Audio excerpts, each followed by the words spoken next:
Hello everyone, welcome back to another Death Battle. It has been a while since one of these was around, obviously. And today I'm here joined by my good friends, me, and someone else from Scotland. It's true. So, I'm gonna be honest, I'm not exactly sure why I'm here.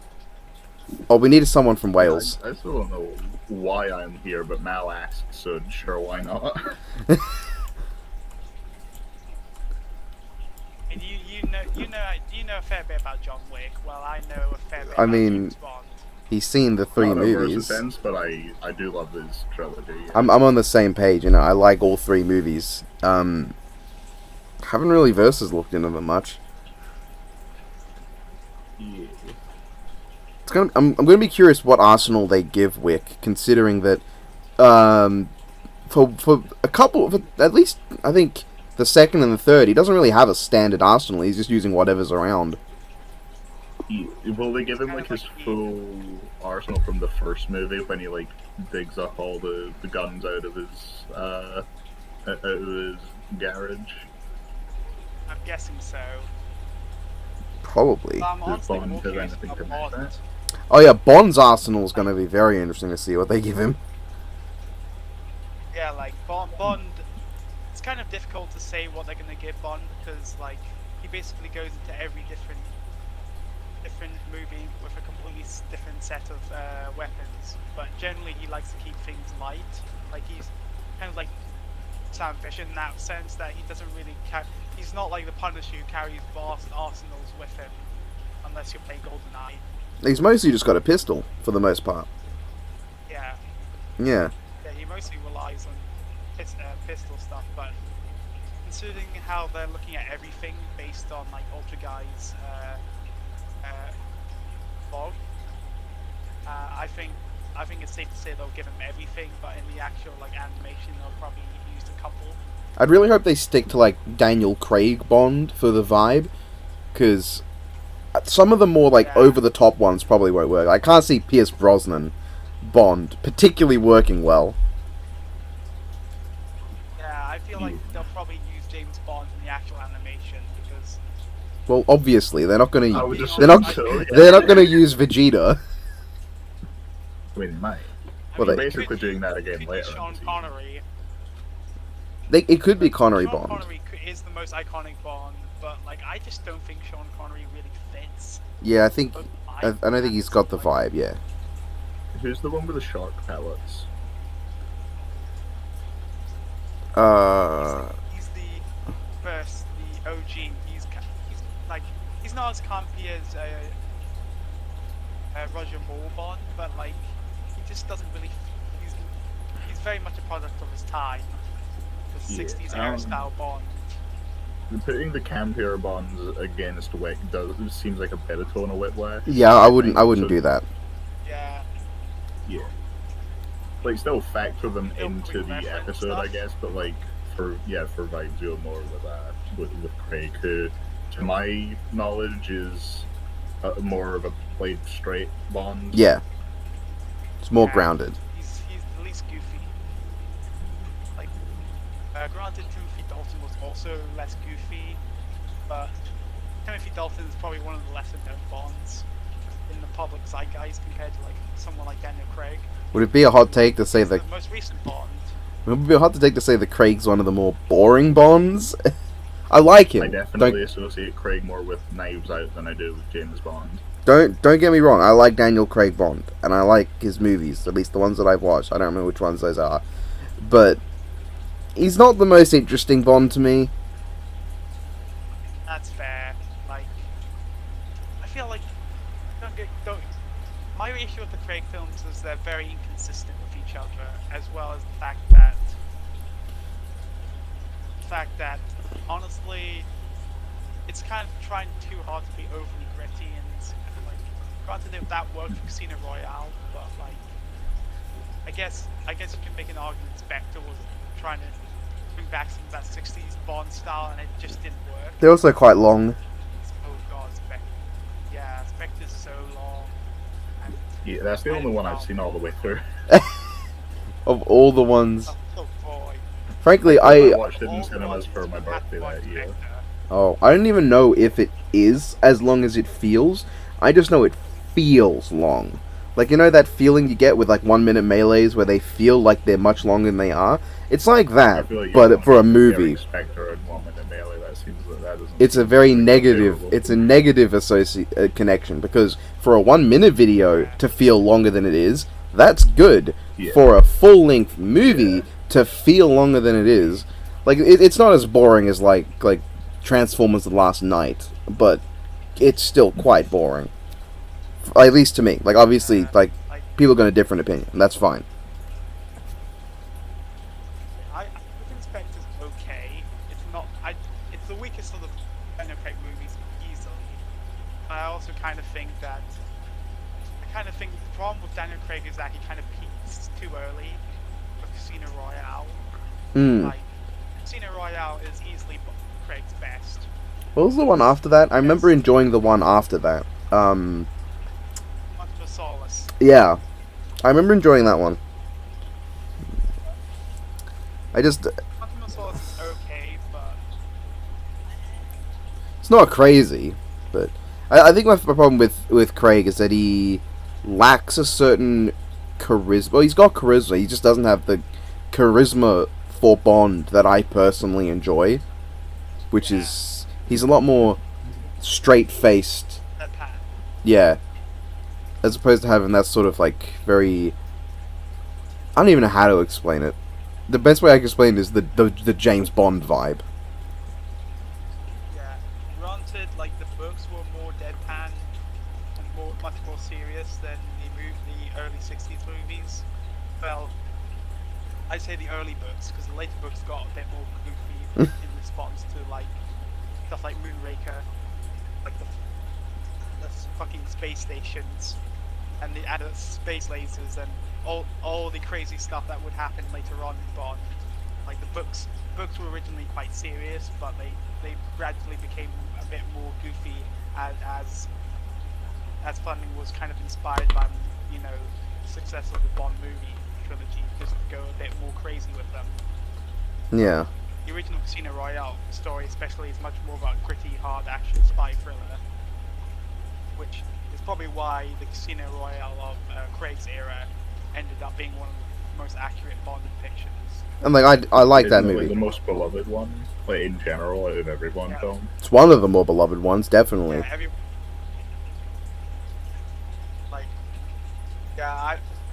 Casino Royale is probably objectively the best Bond movie, even though like everyone has their own favorites and their own preferences. But as a movie, I think Casino Royale is just almost perfect. Casino Royale's great. It's great. Liam said on the cast that Casino Royale is his favourite, and I can only assume he's talking about the 2006 one. Probably. And not the 1950s movie. Frankly, that one actually good. My favourite James Bond movie is Austin Powers, International Man of Mystery. Oh, I've seen as many Austin Powers movies as I've seen James Bond movies. One? Goldmember. Banger. Oh, movie. That's the worst one, I think. Is it? I don't know. I Actually, seen it in like a decade, I can't. remember really liking it. I need to rewatch. Goldmember's great. I don't remember if I like it more or less than the second one. I vividly remember the thing in Shadows scene where like the guy sees Austin Powers' shadow on the other side of a wall, and it looks like he's like giving birth to Mini-Me or something. Yeah, I think that's a callback to a scene in the first movie as well, and it's great both times. Yeah, I want to watch that whole trilogy someday. I'm sure it's great. Oh, we need Austin Powers on Death Battle so badly. We need that Mike Myers Johnny show English. where Shrek shows up. Johnny English would be good. Shrek mascot costume. Oh, we need Shrek. Austin Powers, yeah. Austin I don't Powers think we is do Johnny that for the English latest Dash just Go. perfect. Like, I guess Archie could work for Austin Powers, but like Johnny English just fits that vibe. Yeah, of the whole spy stuff. Yeah, I've seen more Johnny English movies than I've seen James Bond movies, and that's funny to me. I'll be honest. Archer would probably not even be my second choice for Austin Powers. I think I'd probably be more interested in seeing Austin Powers fight like Maxwell Smart over Archer. Or Eggsy. I mean, honestly, We'll just see make from Kingsman. Eggsy and Archer fight. Yeah, I think that's probably the best. Yeah, that'd be great. Yeah, I think Eggsy just fits Archer the best. Yeah. I'm not sure how many actual spy Death Battles we're gonna get. But when you think about it, we've in all 9 seasons we've only really had 2 spy episodes. Yeah, and one of them was the best one they ever did, and they knew they could never top it, so they knew not to try. For true. Like, speaking of which, like one aspect of James Bond versus John Wick I'm going to be very interested in is the animation. I mean, that kind of, isn't that what most people are? Yeah, that's what most people are most interested in. episodes? Yeah. True. The- But this is going to be particularly interesting considering who's going to be animating it. I mean, It didn't. Blender. Have they yeah, it's a confirmed Blender it? team. Alright, Blender. Yeah, they've confirmed it's going to be. Don't sound too excited now, Biff. Come on. Got to tone it back a I bit. never sound excited. I refuse. I'm morally against showing enthusiasm. I think until later in this discussion when we get to starting something else. But the only part of the season 9 reveals where I'm interested in the analysis as much as the animation is for the guy I don't know, because he doesn't have a lot of visual media. you talking about Lich King? Yeah, the guy who's gonna fight Lich King. Oh, okay. I thought you were genuinely saying you didn't know Warcraft. Yeah, no, sorry. Let me reword that. Yeah, I don't know who that fire guy is. Never heard of him in my life. I think he's like a pterosaur from Marvel, but Yeah, maybe. Oh, I'm so down for more Marvel. because the thing is, in the original Lord of the Rings book, he's never described. Tolkien never describes how he looks, and because he's not meant to be a physical presence. He's not like physically there. He's more of a like the abstract idea of evil. Like that's what he is. Like Tolkien directly says that he doesn't believe true evil can exist because he thinks that would just be nothingness. So this is the closest it could be. Movies made him in kind of generic dark. Big pincushion. I liked Sauron. Like, don't get me wrong, I like Sauron. I also kind of think his Lord of the Rings depiction kind of missed the point. I think the movie made him a bit wonky, but at the same time it facilitates the death battle happening at all, so I'm okay with it. I thought for the longest time that Sauron actually was the big fire eye on the tower. He is. No, wait, apparently he's like a suit of armor or something. And He's that's just the eye as well. He's the eye as well. Yeah. Oh, okay. Basically, after I forget his name, a bunch of gods like debuffed Sauron without him realizing, and when he was on the battlefield, the finger with the one ring gets cut off, and because he's been weakened and the ring's gone, he can't rematerialize himself. So over the course of 500 years, he puts himself back together in the form of the tower with the eye on top. Now his soul is still in the ring. The ring is where his will and his desires are. That's why it corrupts people when they try to wield it. So, but his physical presence, he appears both as the eye of the eye of Sauron, and also the necromancer that shows up in The Hobbit is also Sauron. But Sauron himself is never described. Sauron himself is only known, like his book incarnation is only known from a very vague water painting, I think, that Tolkien did. Because the idea was not a physical presence, but like a mental one, an overarching, overbearing presence that's always on them. Because something that's physical can be run away from, can be fought against. You don't run away from Sauron, you don't fight against Sauron. He's just always there, and you just have to try to get on with his presence always lingering. That's the point of Sauron. He sounds like an interesting villain. I probably should actually watch Lord of the Rings someday. Interesting is maybe not how I'd put it, but he's a cool villain. Like the ultimate evil. Yeah, like Frieza, I guess. Yeah, well the difference is Frieza has a lot of physical presence, right? Right. Sauron's more like, imagine, like a feeling. Like, he's always there. You know he's there. You know he's watching. And you know that every time there's a little bit of hope, that there's that underlying feeling of Sauron knows that just happened. Is there really any hope there? Because Sauron is aware and can work against it. That's what Sauron is. Obviously, that's not going to be in the death battle. I Yeah, doubt they it's would just- manage to make that I work. guess they Yeah. could mention it. I guess they could mention it. Like In the I'm, analysis, yeah, no but way they I'm can't gonna work be around the fact. extremely. Yeah. Well, they could. They could maybe have the ending of the fight being Sauron literally removing his corporal form and becoming like a spirit. I would love if Sauron was to win, the way it happens is Arthas kills him, but then when Arthas goes to pick up the One Ring, because Sauron's technically still alive in it, Sauron's presence in the ring takes over his mind, overpowers the possession of Frostmourne, and basically makes Arthas into the new host for the One Ring until he can reform his body.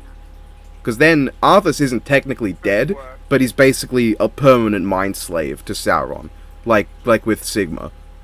It's arguably a fate worse than Not death. sure if that would work though. Well, I mean, if Considering the fact that Frostmourne can absorb souls, But- it's one of its main abilities is basically moving the person's soul and storing them in basically this alternate universe / dimension inside Frostmourne. But I'm pretty sure he'd need to absorb it from the ring, and it wouldn't know to do that. It would be attacking the body of Sauron, which his body doesn't have the soul in it. So, the idea would be that the Lich King is a bit confused, because it didn't take a soul. He killed him and nothing happened. And that's when the ring's influence comes into play. Because it can corrupt people like Gandalf and Galadriel, so I feel like it would work on Arthas, theoretically, if Sauron was to be decided the winner. This does rely on Sauron being the winner. Like, if Arthas wins, he's just gonna cut the hand off, ring gone, kill Sauron, and then even if Sauron survives, you could just have Arthas not pick up the ring. He'll just leave the ring there. Yeah. And it's gonna take So 500... Guts versus Nightmare again. Yeah, except it would take 500 years and not, like, a couple minutes to come back. And I have a lot of problem with how Nightmare was portrayed in Gods vs. Nightmare. He was kind of an I would asshole. imagine most people. But that's a whole nother story. That was, I think, the last last episode we had that went with any sort of high fantasy. And even then, Yeah. only really Nightmare's high fantasy. Berserk's more dark fantasy. So, I still think that was a good episode, or at least a decent one, but it could have been better. it's alright if you, like, don't know anything about the characters and don't care. Like, It's got some cool stuff in the fight. so there's some cool stuff, at least until Night Terror comes out and does nothing but stand there, or float around shooting some things, and then Guts hits him twice and he goes down, which means I guess he's just weaker than regular Nightmare. And then then this Cinder shows up, Yeah. Different Killer Instinct. which is funny because a better episode with the better Cinder. it's funny because that Cinder sprite looks nothing like Inferno. Like, it's not even Oh, close. he's on fire. He's on fire. It's Inferno's not really on fire. He's just got some fiery bits on his body. He's more of a skeleton. Yeah, but there's fire, so it's Just was fine. due to There's budget. fire. Literally just don't have Inferno in the fight if you can't do him properly. Because, like, But there's fire though, so it's awesome. Inferno doesn't even, like, appear in the physical world. He drags him into the astral chaos. Which Yeah, well, that sounds like a skill This is- issue. Not really a skill issue, it's just that he's an asshole. That also sounds like a skill issue. I mean, he's pretty Plus the skilled at being an whole- asshole. Fair. True. Plus the whole armor literally appearing for like one scene and that's it. It's kind of disappointing. Like literally, Yeah. there's this big build up to Guts putting on the armor, and all he does is one swing, kills Inferno, and Yeah, that's it. does not even take a hit while in the armor, where the whole gimmick is, it makes him fight even when he's got all his Frankly, bones though, broken. if they do Trunks to Super Saiyan raise like that, and I don't have to look at it for most of the fight, I'll be a-okay. That'll be cool with me. Oh, I'm fine with that. Super Saiyan Rage is actually just Yeah. like, the shittest thing ever. It's just Super Saiyan, but they put it into Photoshop and added a blue outline. It's just a way for Trunks to catch up to the power creep. It's not named in the series. It's never explained, I don't think, in the series, or at least not in any No, way I that don't think so. Makes Genuinely, it sense. would have been less stupid if they just got into a ring and did the ritual to make Trunks a Super Saiyan God. Like that would have been That less. would- That would have made sense. That would have made more sense. And it would have been Yeah, it would have been a fun character moment because the only time we see the ritual is with Goku, who's someone who doesn't like it. Like he actively is not okay with the ritual, but he has to do it. It would be interesting to see it happen with Trunks, who, because he's far more pragmatic than basically any other Saiyan, he would really like it. He would be very into it, and that'd be an interesting character dynamic for him to have with Goku, where he's talking about how awesome he thinks the ritual is, while Goku's commenting on how he still isn't a fan of it, and he would rather not have had to do it. What exactly was it that triggered Super Saiyan Rage again? Yeah. What was the I think breaking point? The shot of Trunks, I think it was pretty much Zamasu being a dick, and basically, I think it was threatening to kill Mai that went into it. Super Saiyan Rage. Oh, but killing his mother in front of him, or the last time Trunks thought he killed mine. Now that didn't do it, but the threat of that he might do it again. Yeah. Granted, I am fine with Trunks. You know, I was fine with the ending of the Super Goku Black Arc when Trunks sliced Zamasu in half. I think that should have absolutely been the end. It would have been annoying, but it wouldn't have been as annoying. I think Trunks being the one to land the killing blow on Zamasu is fine. I'm fine with that. I like it. Yeah. Him using the Spirit Sword, I'm also a lot more okay with than fucking Super Saiyan Rage. It's such a stupid name. Like Super Saiyan, Because as we all know, Super Saiyan would never be triggered by rage normally. it's not like it's built on the foundations of Yeah. anger.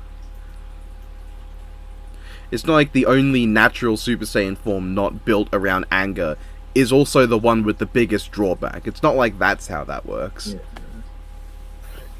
You know. It's like literally. Super Saiyan Rage is really only one of the things that like Trunks has that differs himself from the other Saiyans. Like, I would that's prefer why the my sword. Trunks The happened sword. this year. Like, yeah, the sword. But at the same time, does that really affect things? It would definitely offer a uniquer fight dynamic than a new form, because God, we haven't seen any other Death Battle episode with a Dragon Ball character where they get a new form that does nothing but make them a harder hitting flying brick. Yeah, I don't like either of the new forms I've seen for Gohan and Piccolo in the new movie. 'Cause Orange Piccolo was just a different character that they decided to make a Piccolo form for some reason. He's just a he's just Piccolo, but orange, wider, and he's got a square chin. And why is Gohan Blanco canon now? I don't like it. Yeah, it's why is it canon? What's with his hair? It's so dumb, like the large spikes, like with Like- large stupid spikes. It just looks Hey. ridiculous. You I know- saw someone tweet. I saw someone tweet that like these new forms, like Beast Gohan or whatever, Orange Piccolo, the new thing for Frieza. These are all just shit that we would like Google in 2010, Oh, God. like see Yeah. on Google Images. As I want- fan art. Oh, You know God, when you why have, does like- this look so dumb? You know when you have those like Warner Brothers cartoons where someone gets hit with an explosion and all their fur like goes into a single color and is all spiked backwards? That's just Gohan's hair in that new form. He just got hit with a Looney Tunes bomb. I'm probably gonna see that movie next week because I went to see Bullet Train last night and then I saw, oh shit, the new Dragon Ball movie is gonna be coming out here. So probably see if I can get any of my mates to go see it with me. I'm certain I've heard that the movie's good, but my God. I also heard that Broly was good, and I will be honest, I didn't much care for the Broly movie. I thought it had a lot of good elements. I don't think it worked for me that well overall, though. I felt it had a bit too much fighting in it and not enough characterization. Like, yeah, I know that the whole thing with Dragon Ball movies is you go there for the fights, and I not think really for every the scene with character Broly was stuff. great. Every scene with Broly was great, but then like Broly everything himself is a else, great character. everything else that was in there was either bad or completely pointless. I think, like, Broly had half the movie was the climax. By the time it was getting closer to the end, it felt like they kind of wrote themselves into a wall and needed Gogeta to bail them out. And I was just kind of ready for it to start wrapping up at that point. Like, if I want to watch an anime movie where half of the movie is just one big long climax, I'll watch My Hero Academia 2 Heroes. Frankly, I do not think Goku should have I'm had not a fan that. of new heroes. I don't think Goku should have fought Broly. I think that is what pushes it over the line for me, because Vegeta's fight with Broly is good because that thematically fits. Like, that's what Paragus would want. So he's okay with it, and it's a very good character moment for really both of them, but mostly for Broly, because you get to see how he fights and actually tell something about his character. Mostly, he's inexperienced. He's got really no idea what he's doing despite all of his training, but it also progressively shows him getting stronger. But then when Goku fights him, why is that in the movie? It's pointless. There's no... The only good thing it does is the scene where Goku tries to calm him down, and it doesn't work. Yeah, with the paralyzed God Key thing, right? And then Broly just does it back to him. Yeah, like you can, and then when they get towards the climax, Vegeta just joins back in the fight anyway. You could have just had Vegeta fight and then Goku jumps in to join in, because that would be in character for Goku to do and for Vegeta to complain about it. But then because Broly's getting stronger, Vegeta eventually's like, yeah, you know what? Actually, Goku, Kakarot, do stay here. I think that might be good. Actually, I'm okay with this now. Like, that would be a good character moment. Thing being done. Like, why is Vegeta? Why is Vegeta so against fusion?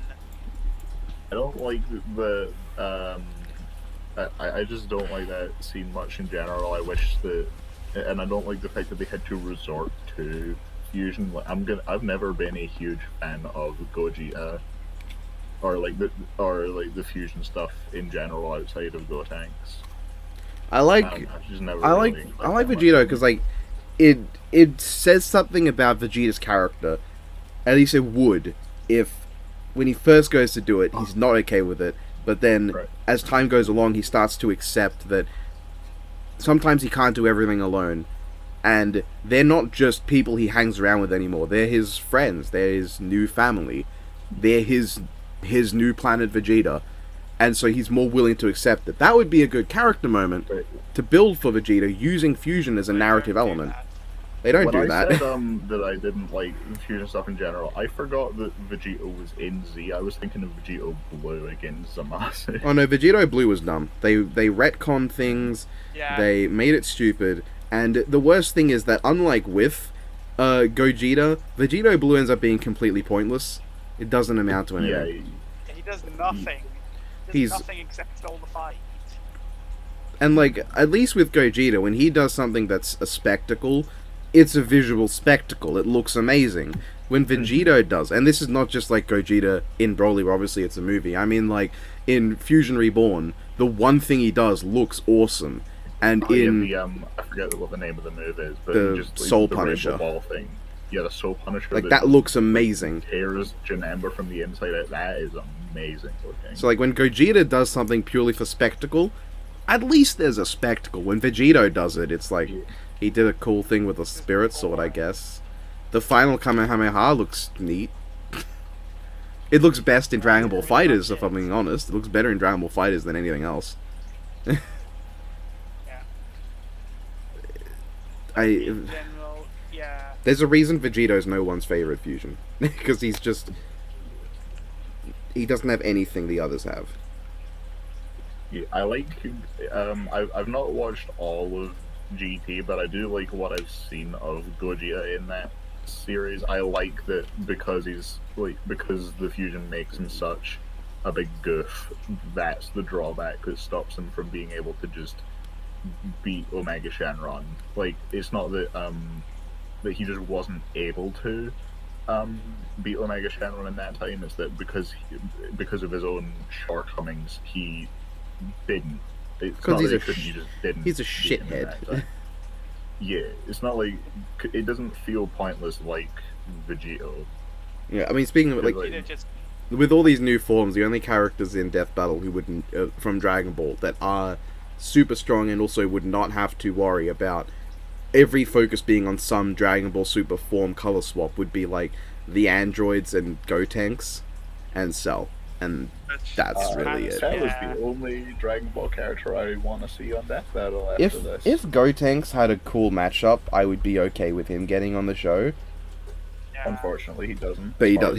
His best matchup is Garnet, and that should tell you something. I don't want to see Garnet That die is like that lame. horrifically. I mean, Like, Garnet depending. would be one of my favorite characters death battles ever used, but I still I also would not like I don't. that match. Nothing I've seen of her kit really bounces off the really strange kit that Gotenks has. Garnet Yeah, has like two Gotenks better has options. imagination. Yeah, Garnet has Krona. Like, True. No, but Garnet versus Blossom would be fun, or just like a 3v3 between the Crystal Yeah. Gems and Powerpuff Girls. That'd be cool. yeah. I would lean towards that. But no, instead we get Trunks, and he's going to fight Silver. Let's be honest. Yeah, like I can kid myself with Chrono, but it's not happening. I mean, most of the Chrono Trigger fans I know Very, don't very like nice. Trunks versus Chrono. Well, the Chrono Trigger fans I know are the Galaxy Grudge match folks, and they would be over the moon with Trunks versus Chrono. Yeah, that's why I'm like, I don't think I'd want it, because like half the ones I know would love it, and the other half would fucking hate it. So, no one, like I don't see that as a win when, for me, just That's seeing fair. a bunch of people that are my friends not like it, and a bunch of people that are my friends love it. Like it's just like, ugh. You feel like you're caught in the middle of it. But that's okay. I'm not going to be Hate to involved with say it, either of them but when it happens. So. I hate to say it, but Trunks versus Silver kind of feels like a filler matchup. We literally I got guess that's not we very literally got harsh, Thor but- Vegeta in the same season. Yeah, I don't get why they did Thor Vegeta and Trunks Silver in the same season. Like, granted, Silver's power set is unique enough that you could do something interesting with it compared to Thor Vegeta. But then Trunks But, like, is. it's still gonna result. It's gonna still result in a very similar outcome. Let's think about Trunks for a By moment. animation, unless they go nuts with Silver, which I doubt, because like Silver's telekinesis is used throughout the game, but not really in that impressive of a way. I think there's one Like, fight it's much in impressive Sonic to be 06, in, like, right? in Generations, Which one's that? where he throws that big Katamari in Generations, where he throws that big Katamari, that huge boulder at Sonic. I It think was a big tidal wave of rubble. he does something in Sonic 06 in one of the battles against a Solaris form, not a Solaris form, an Iblis form, where there's a huge meteor thrown at him, he just catches it. Oh, I thought. Oh, are we talking about the Grand Slam that he and Blaze eat from Danny's? What the? Y'all haven't, I'm assuming y'all have not seen the fan dub. Actually, never mind. That joke is probably lost on both. of Biffweed, you. what the fuck are you talking about? Have you not seen the real-time fan dub of Sonic No. 06? No, It's I pretty good. You should give it a watch. sure. Not now though. It's, Like, I the just- entire plot is driven by Fortnite. The thing with Trunks is his kit. that sounds 50% very of his kit gross. is just Vegeta's. The other 50% is Gohan's. Yeah. Yeah. Well, that's true. He shoots That's- fiery key blast off. Yeah, his most unique thing is that a couple of his moves look like fire, but act like any other. And he's got a sword that half the time breaks. Yeah. And isn't that useful? I think in the 3 main times he's had a sword, in the Cell Saga, it breaks. In the Super Android 13 movie, it breaks. And then in Dragon Ball Super, it's finally useful. But not only when he makes it into a spirit sword. Which honestly, he doesn't even need the blade of the sword for that. He could just have a. Be the finisher. Oh, This absolutely. takes place in like Silver's Destroy the Future. You think they could maybe parallel Vegeta versus Shadow by having Silver be the one to try and bring the moon down on Trunks this time? That'd be cool because Trunks has the Burning Dome attack, which goes straight up. Yeah. And then Trunks can get the "Is he insane?" line this time. I can't wait for Silver to say it's no use. That's gonna be so great. It's Oh gonna be. god, I can't they're wait gonna use for. that. They're gonna have to use that. Like, if they can work it in naturally to the. In fact, no, I don't even think it needs to be worked in naturally because the whole joke with it in Sonic 06 is that he just keeps screaming it. So I think if they want to poke fun at that, I think that's fine. Imagine he goes to drop the moon and Trunks puts his hands up and he's like, it's no use. And then Trunks does a Burning Dome attack and Silver's like, oh, never mind. Destroys it. And the moon's just gone. I hope they don't overuse it like they did. Oh no, in Knuckles vs Donkey Kong. Yeah, they're not recapturing the magic of "Oh no." They could do it like the 1 minute melee where it's only said a few times. Yeah. I rewatched both the one in Melee and the DBX of it. The one in Melee is better, DBX, not obviously. good. Yeah. It still doesn't feel like either really captured anything that's interesting, though.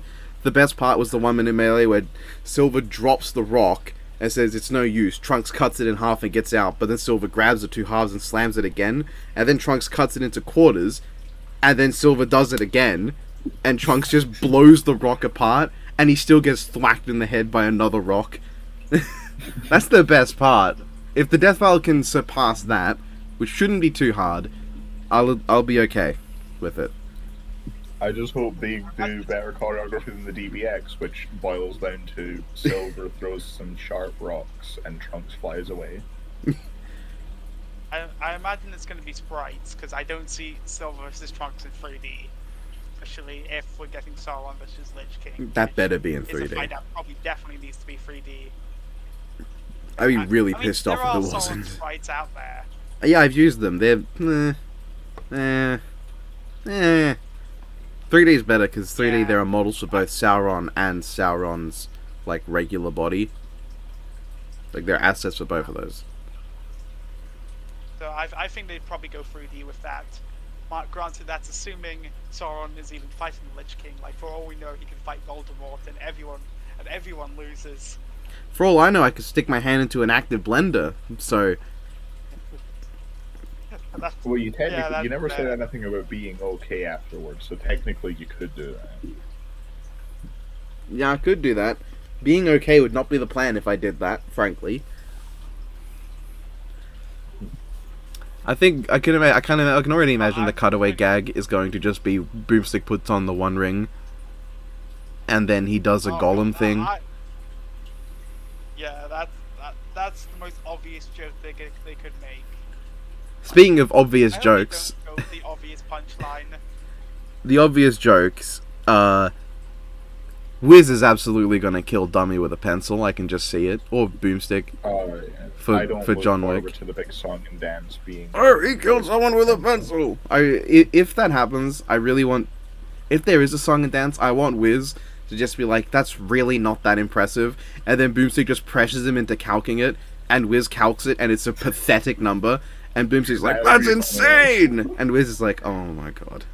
I'm more impressed by the time that Wick like slammed someone's neck on a book spine so hard that it snapped the guy. Yeah, I mean it's a good book.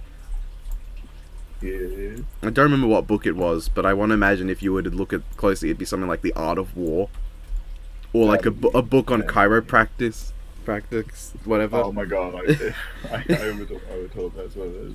I For Bonsai, I do not. I really like this is less likely than the pencil thing, but I don't look forward to any potential tangents about. Oh my god, Wiz, isn't our job just so overpowered in the GoldenEye game, Wiz? Isn't he so OP, Wiz? I don't. I don't think they're going to do that. But I could see them discuss is, as much as I think it would be a cheap joke to make, James Bond's sex life. What's the title for this group DM again? The one thing that. yeah, That's a fair point. I think Unlike- the real sex haver as we know is Tom Scar. He literally like, have you not seen Tryhards?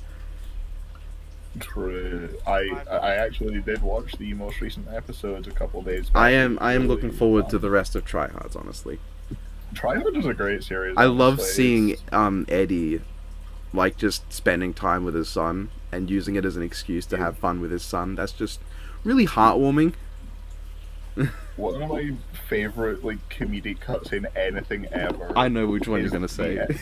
is the one where they're like trying to make as much money in the week as possible. Yeah, Elliot has this whole, the like, gambling. Elliot has this whole. Now, the one thing I'm not willing to do for this challenge is gambling because it just doesn't sit right with me. I know so many people whose lives have been destroyed by gambling addiction, and it hard cuts to. So I joined this gambling club. So I decided to join this gambling website. It's just great. I love that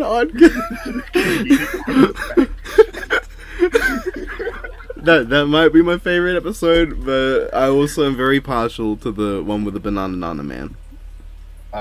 Oh my god, the short film one. The short Oh, film one was great as all well. three of them were Every I episode's think great.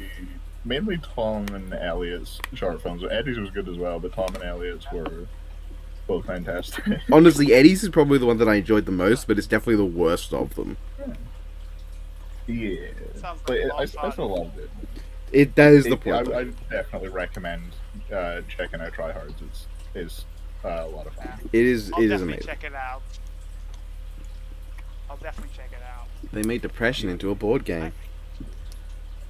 That was a Try Hards episode, wasn't it? I thought that was its own thing. I'm happy. I would As- actually play that depression board game. I'll be completely honest. I would spent too, a and lot I'd of- feel really bad, but you know, I'd make through it. I'd get through it. I've been thinking. About Bond how versus likely Wick, is it, hopefully. Do you think? Yeah, I've been thinking. How likely do you think it is they'll incorporate the car? The Aston Martin. Does Wick have anything? Yeah, the Aston Oh, Martin. the Aston Martin and the Mustang could be in it. Yeah, because I think car chases is one of the most iconic parts of the James Bond movie. Like, Yeah, I granted, didn't think about that. That could be cool. doing a car chase between the two. I think it'd be interesting because the I Mustang actually should be think that could work as faster. the climax. The Mustang should be faster, but the Aston Martin probably has a bunch of shit built in across various films. So it would be interesting because like Wick would have a very fast, powerful car, but Bond would have one that can actually fight, and you could have Bond take Yeah. Wick's car out, but Wick uses something nearby or something that was in the car to take the Aston Martin out in response, and the two are crawling out from their burning cars, really fucked up from the crash, and that could lead into the Yeah. final blow. That could be really cool.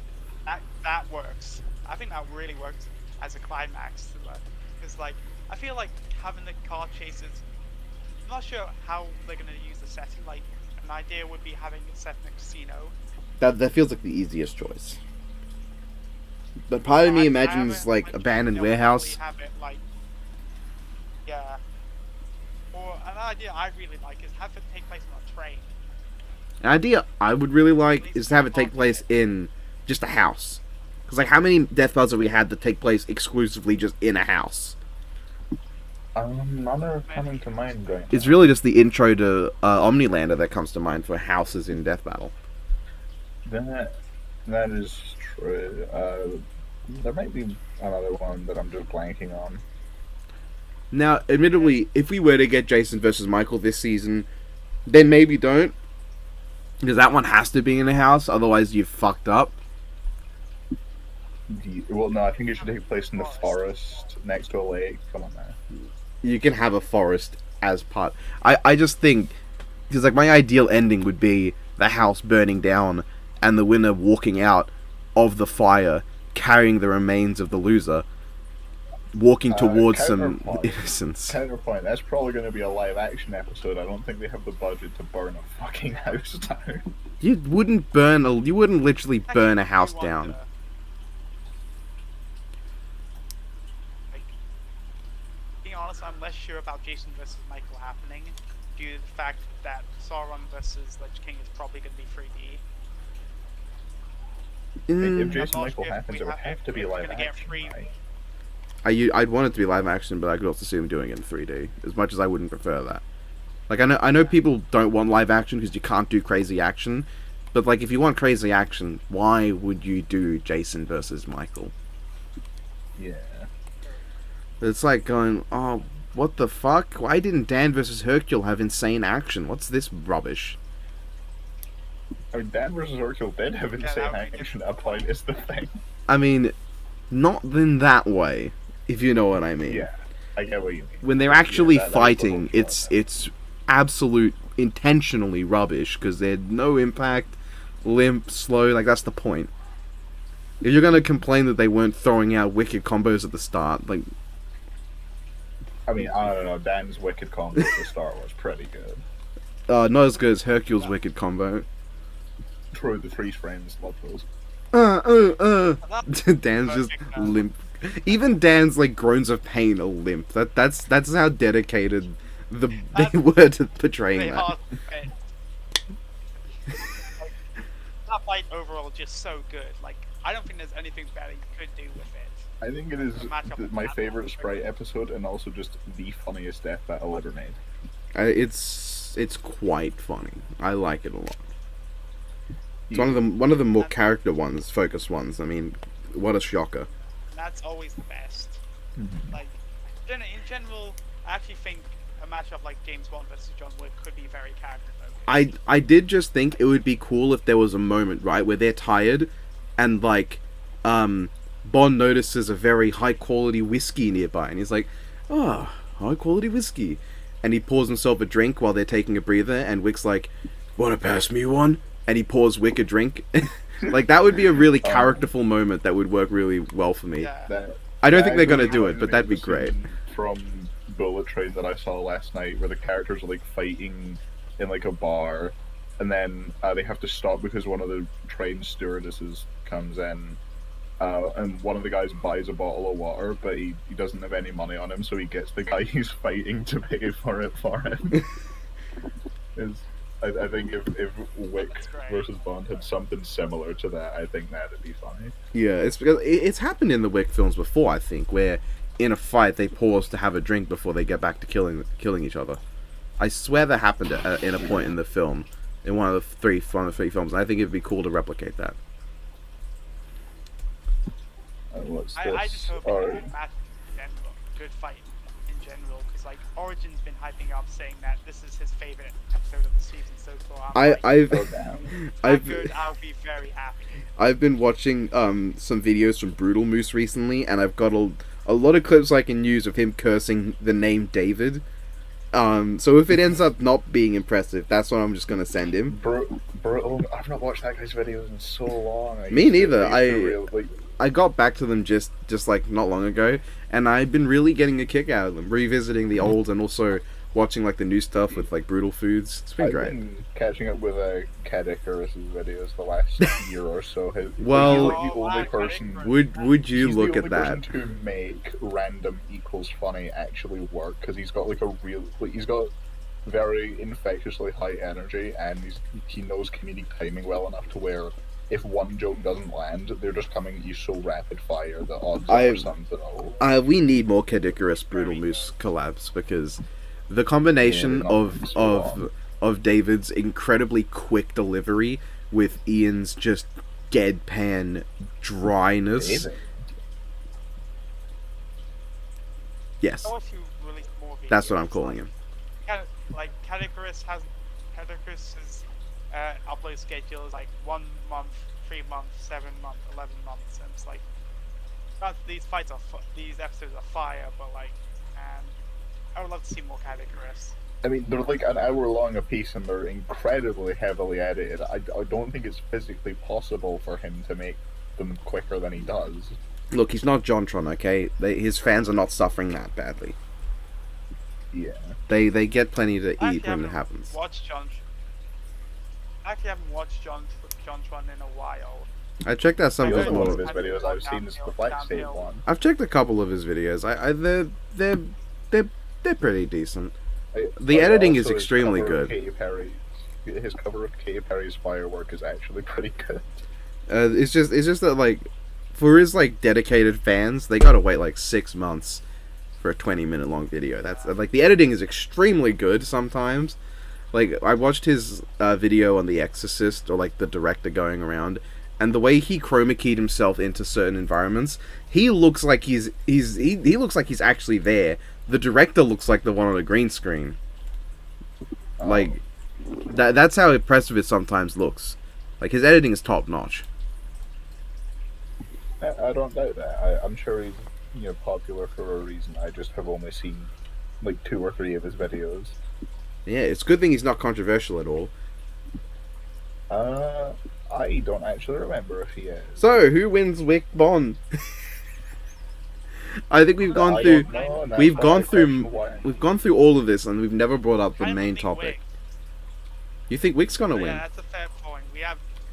I honestly think Wick might win this, because here's the thing about this I think if you gave James Bond everything, gave him all his gadgets, he'd probably win.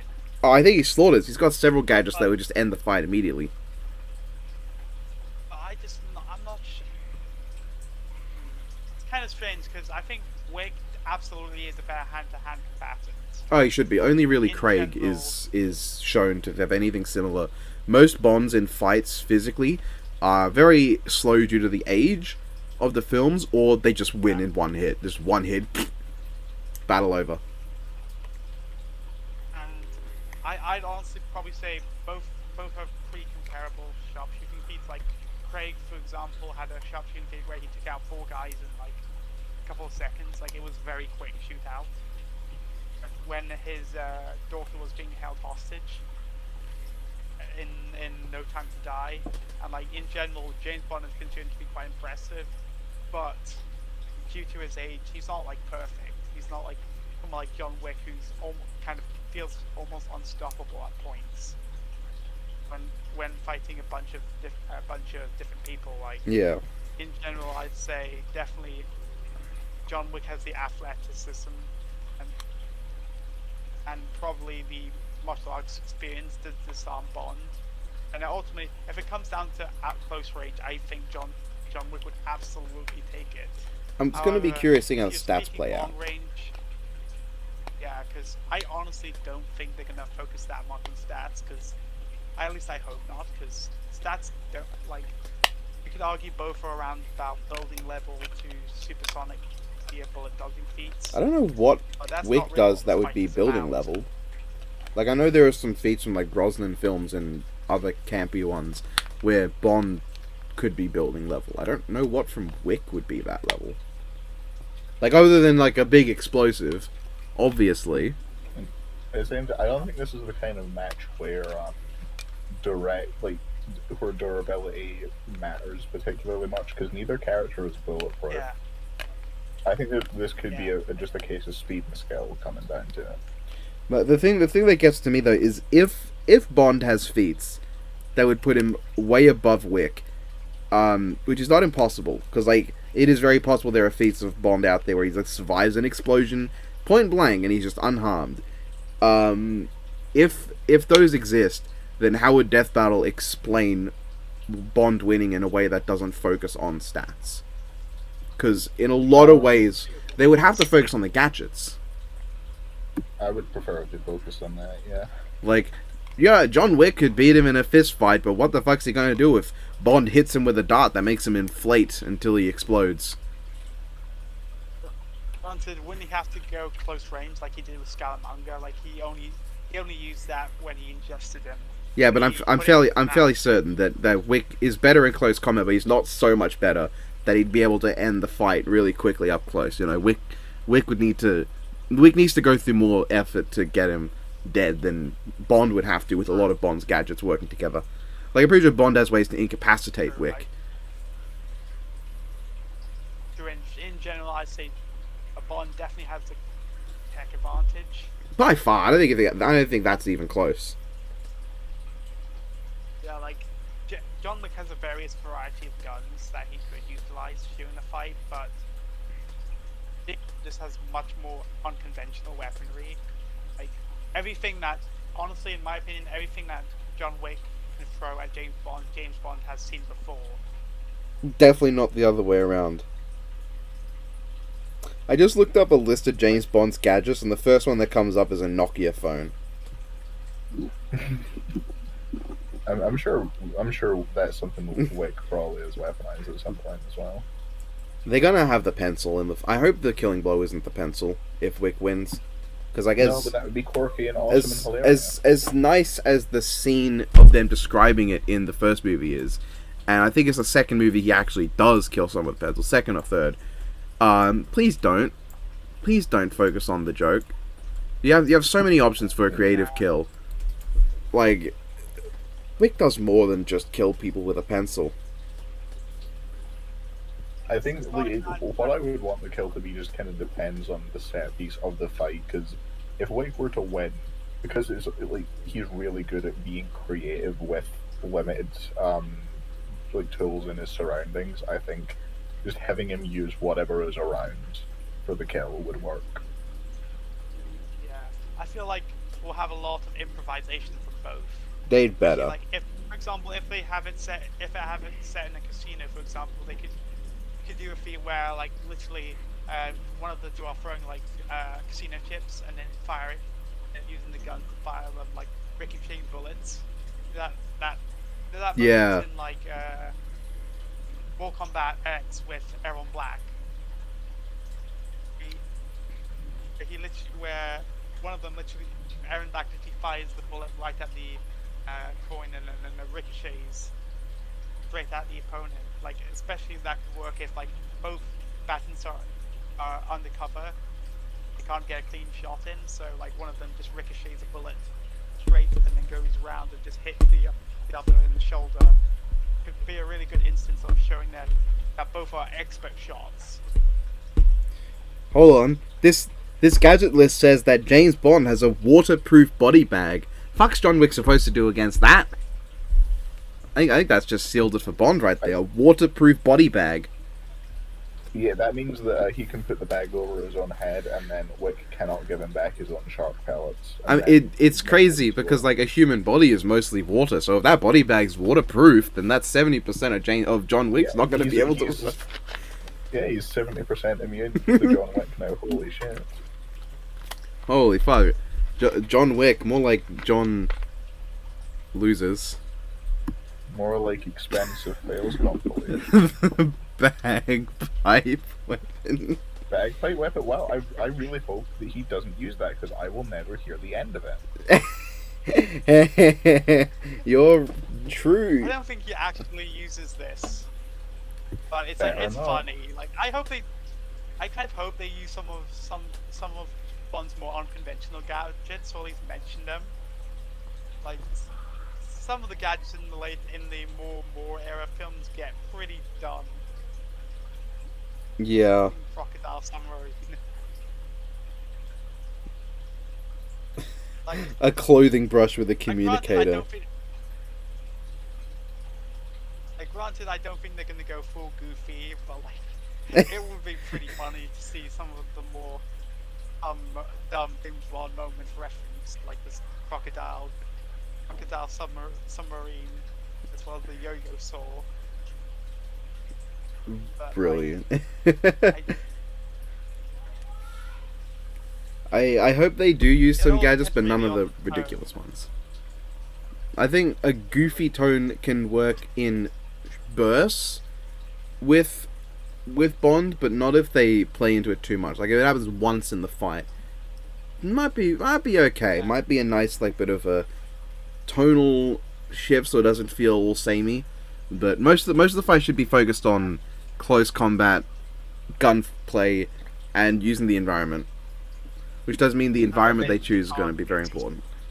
Harley Jinx has eased my worries about any hand-to-hand combat. But Pet Predator as well, really. The hand-to-hand stuff in that was pretty good. Yeah. But yeah, being honest, I do think Bender was the right choice for this, because Bryce would just look weird for Yeah. this fight. And the in-house team have pretty much dissolved. I don't think they're doing any. They haven't done the matchup since Blake vs. Mikasa. I think you mean they haven't done a match since Hawk versus Broly. Yeah. I'm pretty sure it was Blake Mikasa, but I could. be No. wrong. No, that doesn't even Yeah. exist. Non-canon. Oh yeah. Okay. Fair enough. But I guess you could have done this fight in live action, but especially if you, I feel like it would have been difficult. It would be difficult If to you're get gonna a good Bond, I think. Because like I've seen plenty of Yeah. fine Wick impressions. Bond usually, it's always just Connery that's being impersonated, and sometimes Craig, but usually just Connery. Granted, I really like the impersonations in the epic rap battle. Yes, I think who played Craig Bond in that? I don't recall. Well, actually, let me have a look. I know Zach Sherwin played John Wick in Rambo, McClane Wick. It was perfect. That was really he was quite good. Maybe a bit too breathy, at points, but it was good. We've just alienated Biff here, but he deserves Wait, it, what? so it's okay. Sorry, I was listening to a thing on Gordon Ramsay's Twitter. I'm not even gonna ask. Don't worry about it. I was also reading the new One Punch Man chapter. Brilliant. And after. I can't play Daniel Craig. I can't wait for us to get Garo in an episode and they focus on the form that Biff we love so much. I would actually. Well, now I should probably say, you know that GGM we planned, Saitama Booster. I don't want to do that anymore because my entire argument would have to hinge on my least favorite part of the series, and I don't like that. Yeah, that Saitama could just I just think it's kind of dumb. I mean, at least now both Saitama and Booster can go back in time, but I mean, I was more so talking about like the the copying, adapting thing, yeah. Yeah, and the massive strength rise to keep up with the power creep. Yeah, I just don't want to talk about that. I'll be honest. Yeah, that just doesn't sound. It sounds a lot. It was a lot more fun before that, where it would be a case of Saitama's now not super powerful, but he's gonna be really enjoying that fact in the moment. Like that. Yeah. That's a lot more interesting than. Oh, he'll enjoy it for like a couple of days, and then suddenly he'll be a DC Herald. Who cares? Yeah. What a shame. I'm glad that Saitama versus Popeye happened. I guarantee if they waited any longer to do Saitama versus Popeye, I would have been fucking miserable during it. Yeah, if because I had to hear Wiz say the phrase Saitama's esoteric powers, I would have crumbled. Yeah, I don't even get the point. Like because it's cool. the whole webcomic fight was more like subservient. The whole webcomic fight was not just about the fight itself. It was more about the ideologies of the characters. Yeah, the clash of ideals. Whereas this is just a pointless spectacle that undoes all the stakes in it. And oh my god, it's so bad. Yeah. Also, Saitama is now strong enough to sneeze Jupiter away. How's he gonna sneeze on Earth anymore? The thing is, there's a whole OVA in season 2 about like collateral damage from him sneezing, and that just creates a big strong gust of wind through a building. I don't know how he can control the strength of his sneezes, but yeah, whatever. He shouldn't be able to because Saitama's powers are based on him just being a regular human with just really high stats. Not anymore. Not anymore though. Now Not anymore. the nice little thematic package that is Saitama's power set, it does not fit anymore.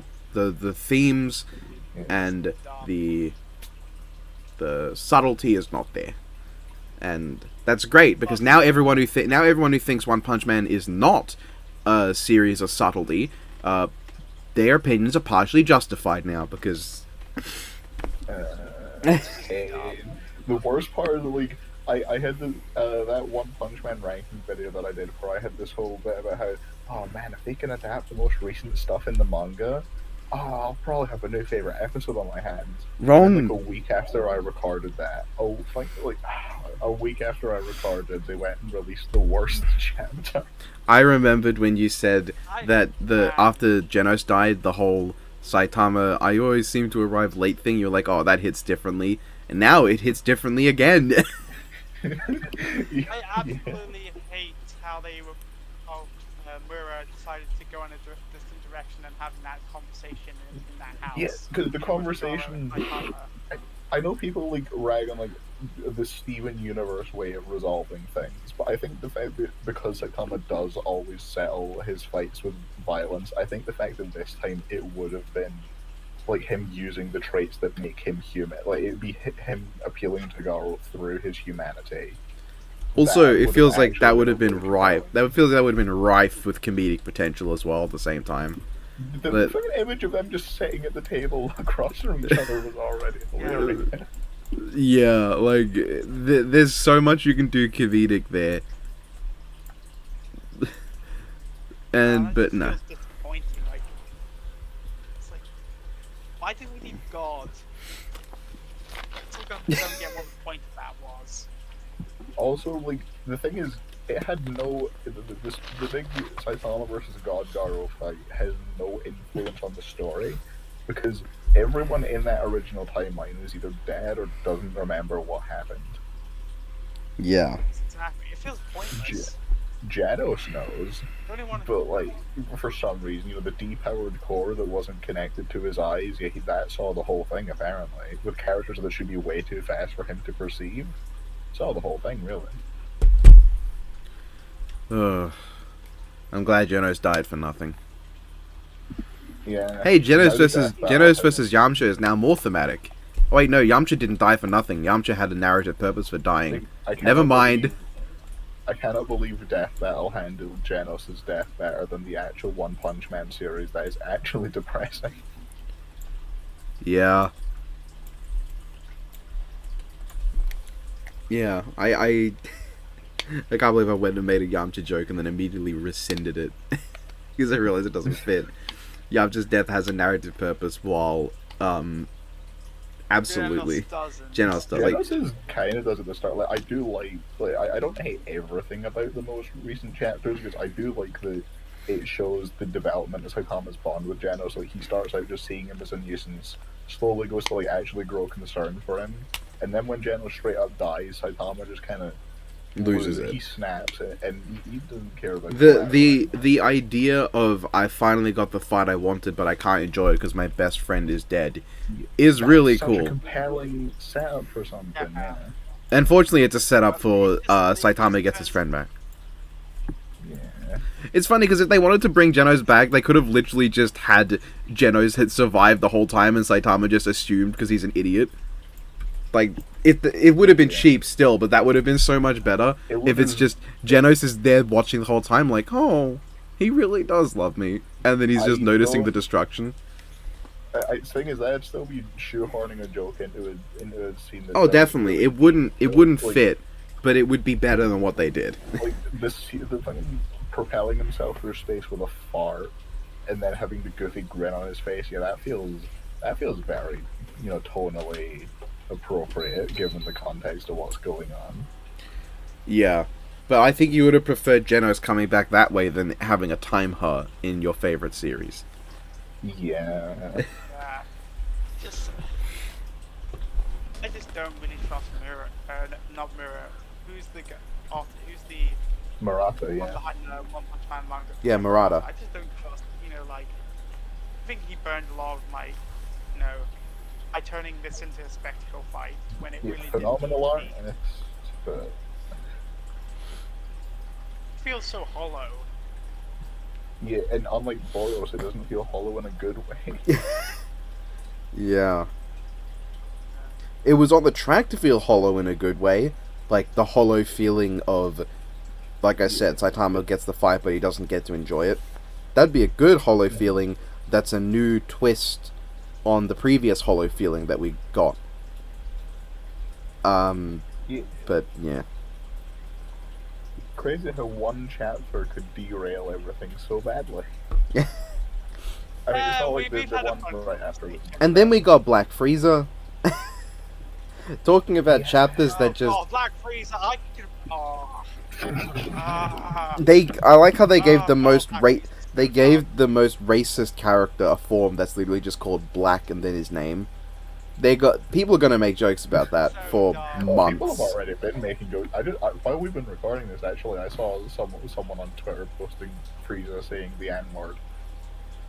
Of course, I mean, like, that's the most obvious low-hanging fruit joke they could make. Instead of the obvious joke of this form looks really stupid, they go with the more obvious joke. I'm sure it'll look fine when it's not in monochrome. I think it's gonna be dumb either way. I think Frieza's got like basically a perfect design, so just recoloring that is going to look good regardless, as long as the colors complement each other. I think it would have been funnier if he had a new design and it looked worse, and everyone commented on that. And the reason Frieza almost never will almost never use it is because it looks so much uglier.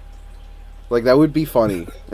If Frieza had this really uber powerful Mastered Ultra Instinct level form, but he never uses it because it looks really dumb. Yeah. That would have been great.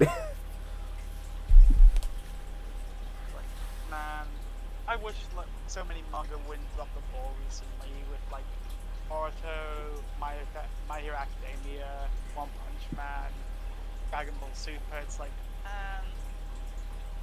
Is the hero arc not good in the newest chapters? I haven't been. No one's been interested in the awful one shit. Oh right, yeah, the Shigaraki, whatever. all for one. Like the three awful one fans have been eating good. Yeah, like everyone else the is people who annoyed. like him as a character, they're not just as an obstacle. Yeah. Jesus Christ. I haven't heard any bad things about One Piece though. Everyone seems to be loving the new One Piece stuff. Oh yeah, everyone. Well, One Piece isn't it just like? Hasn't One Piece just done like potentially the best incorporation of a trans Oh no! character? Hold on. What just happened? Oh boy, people are upset at One Piece. Oh, of course. What happened now? Did I spoil it for you? I don't read One Piece, so I'm not going to be. I've only read the first 3 volumes. I'm not going to be reading the remaining 95. However if many there by the are. time I eventually get around to reading One Piece, this will be old news. So Yeah. Basically, a character called Yamato who's well regarded in the Well, fan it's base. just people is trans, being transphobic. that people love, that people really wanted to be a straw hat, is not being a straw hat and basically got shut down for the most stupidest of reasons, and people are upset. Yeah, I really expected that to go down the road of the One Piece fan base with being really transphobic. So you know what? This is, that's an actually understandable. Like them being upset that Yamato isn't sticking around. That's actually just a valid complaint. Fair enough. So 7 Deadly Sins went all noncy. Oh yeah, that DJ and Brandon have coined the new name for that series, Seven Deadly Pedophiles. I saw that coming the moment you started talking. Yeah, no, that's just what we've been calling it anytime it's come up in conversation for the last couple of weeks. You're going to be able to drop that in your own video when you end up reviewing Whitebeard featuring Escanor. Oh, is Escanor from Seven Deadly Pedophiles? Unfortunately. Yes, he is. If he wasn't, he might be a character. Meliodas versus Asta. Imagine Meliodas versus Asta is going to be really awkward. Well, the good news they is... don't bring it up. Wait, is Meliodas related to this shit? Yes. Oh, so he's not only does he grope people while they're asleep, he also is related to non-stuff. Ah, I can't wait. Uh-oh. His opening scene is related to him groping a woman, or one of his opening scenes. That's one of the main themes of Meliodas versus Asta. Their opening scenes, some of their opening scenes involve harassing women. They're the regular Sir Percivals. Jesus Christ. It's like, why? Let's just don't you dare later. Excuse me? Is it, I'm reading the chapter that Mal just sent. Or panel. It's a dumb moment from Seven Deadly Sins where basically Meliodas is literally handing it. Okay, is this? Yeah, I think this. Yeah, it's dumb. People on screen are gonna have no reference, because this. Just put the panel on the screen now. I'd have to find the timestamp. Do you not listen through your own videos before I you do. upload them? I do, but the problem is I'm gonna miss it inevitably. Fair. I'm just gonna miss it. I mean, I can remember it was like around. We've been in this call for an hour and 20 now, so. Let me around there. This has gone very rambly but very good. And we've barely talked about the matchup for I the. talked about the one match that I wanted to talk about. Okay. We talked about all the other reveals, but not the goated one. Alright, let's get to it. I mean, we can talk about it. Let's talk about the goat. Black Adam versus Apocalypse Marvel legend. Comics X-Men. I already said I'm excited for Black Adam, and that's about where my excitement ends. I'm not really in on the in-joke for the most part. This is just very cathartic for me. 2.5 years of shit posting have led to this moment. I'm more in the... I'm not quite in the Ducko camp, where I'm actively against the in-joke. I'm more in the Bigfoot camp, where I just don't care. Fair enough. I think the Black Adam versus Apocalypse in joke has been going longer than we've known each other. That's really How sad. long has it been going on for? Well, technically the message that started it all came out was sent in 2018, but it really was around 2020. Because there was a call where Max and Rivet just started acting like Black Adam was the coolest character ever. The thing is, they'd be correct. I'm just saying. Let's see, that He's a good night character. was the 3rd of May 2020. Okay, no, so it's not quite as long as we've known each other. Okay. What if it's not Black Adam versus Apocalypse? What if it's like... Oh my god, if the anticlimax is Lex Luthor, or sorry, if Doctor Doom gets a 3rd episode. The thing is, while I do think Doom versus Black Adam is a fantastic matchup, there's no way I want that for Death Battle. Even if it would finally be a chance for Doom to use some actual magic, it's just not worth it. Have a good episode. Or like, Black Adam could be facing... Even though this would be so cursed. No. No. No. Gilgamesh. No. I No. think we should start pretending like it's Gilgamesh, actually. I think No. that'd be awesome. No, genuinely don't. Just genuinely don't. I'm not even joking, just don't. It's awesome. I'm not sure if there's even any Black Adam match that's not Apocalypse. There's Doctor Doom. As there should be, as there fucking should be. I think Doctor Doom is the better matchup, but for Death Battle, there's no universe where I would want Doctor Doom right now. Or ever, really. For Black... I mean, maybe... Until comes back to fight Gilgamesh in season 10. Maybe in 10 years, if we get Black Adam versus Doctor Doom, I won't complain, but... I mean, at that point, we'll have, like, 60, Marvel versus DC episodes, so maybe I will complain, actually. Probably. We've already got enough Marvel vs. DC to fill an entire 20 Very bold episode one take, season I and agree. more. I hope at least that Apocalypse Black Adam is probably our only Marvel vs. DC fight of the second half. Like, I'd generally be fine with that. Presumably. The only situation where I would not, or where I would be okay with another one, is if it's Ego versus Mogo. Because that would I be... don't even think I'd want Ego Mogo specifically this season. Next season, sure. I guess if it's under the logic of it would probably not be 3D. Next season, apparently, Liam said in the Fireside chat that we are eating well next season, so... Well, he's not Take going... that all you He can't say the opposite, so what else is he gonna say? That is true, but considering they had, like, a list of 90 matches, apparently, that they had to narrow down that they really wanted to do, I think we're going to get a lot of big passion projects next season. Because I guess they couldn't have just split it into multiple seasons worth, but... What? Hopefully we Mind things change. I'm hoping we get I'm hoping next season's great, because hopefully I'll be in a better headspace for next season. Yeah, same.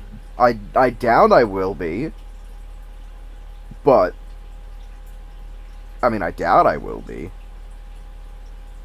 The fact that Pretty good. the fact that my response to Lich King versus whoever that was is pretty lukewarm at best should say something about how not ready for Death Battle I am. Yeah, that's fair. But I mean, hopefully the episodes will be good. I'm sure they will be. Because the season has been really good in my opinion. Generally, I'd say. Like I it's think it not could been, it's not honestly reached be the my favorite. highs, but It's been the most consistent. season, I'd argue. Like, the weakest episode is still good. At the same time, this season of Deska Death Battle has also been very consistent.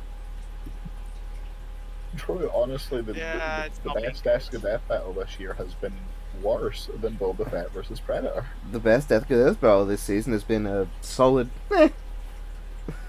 Yeah, that sounds about right. I wonder what will be worse, this season of Deska Death Battle or the first season of DBX?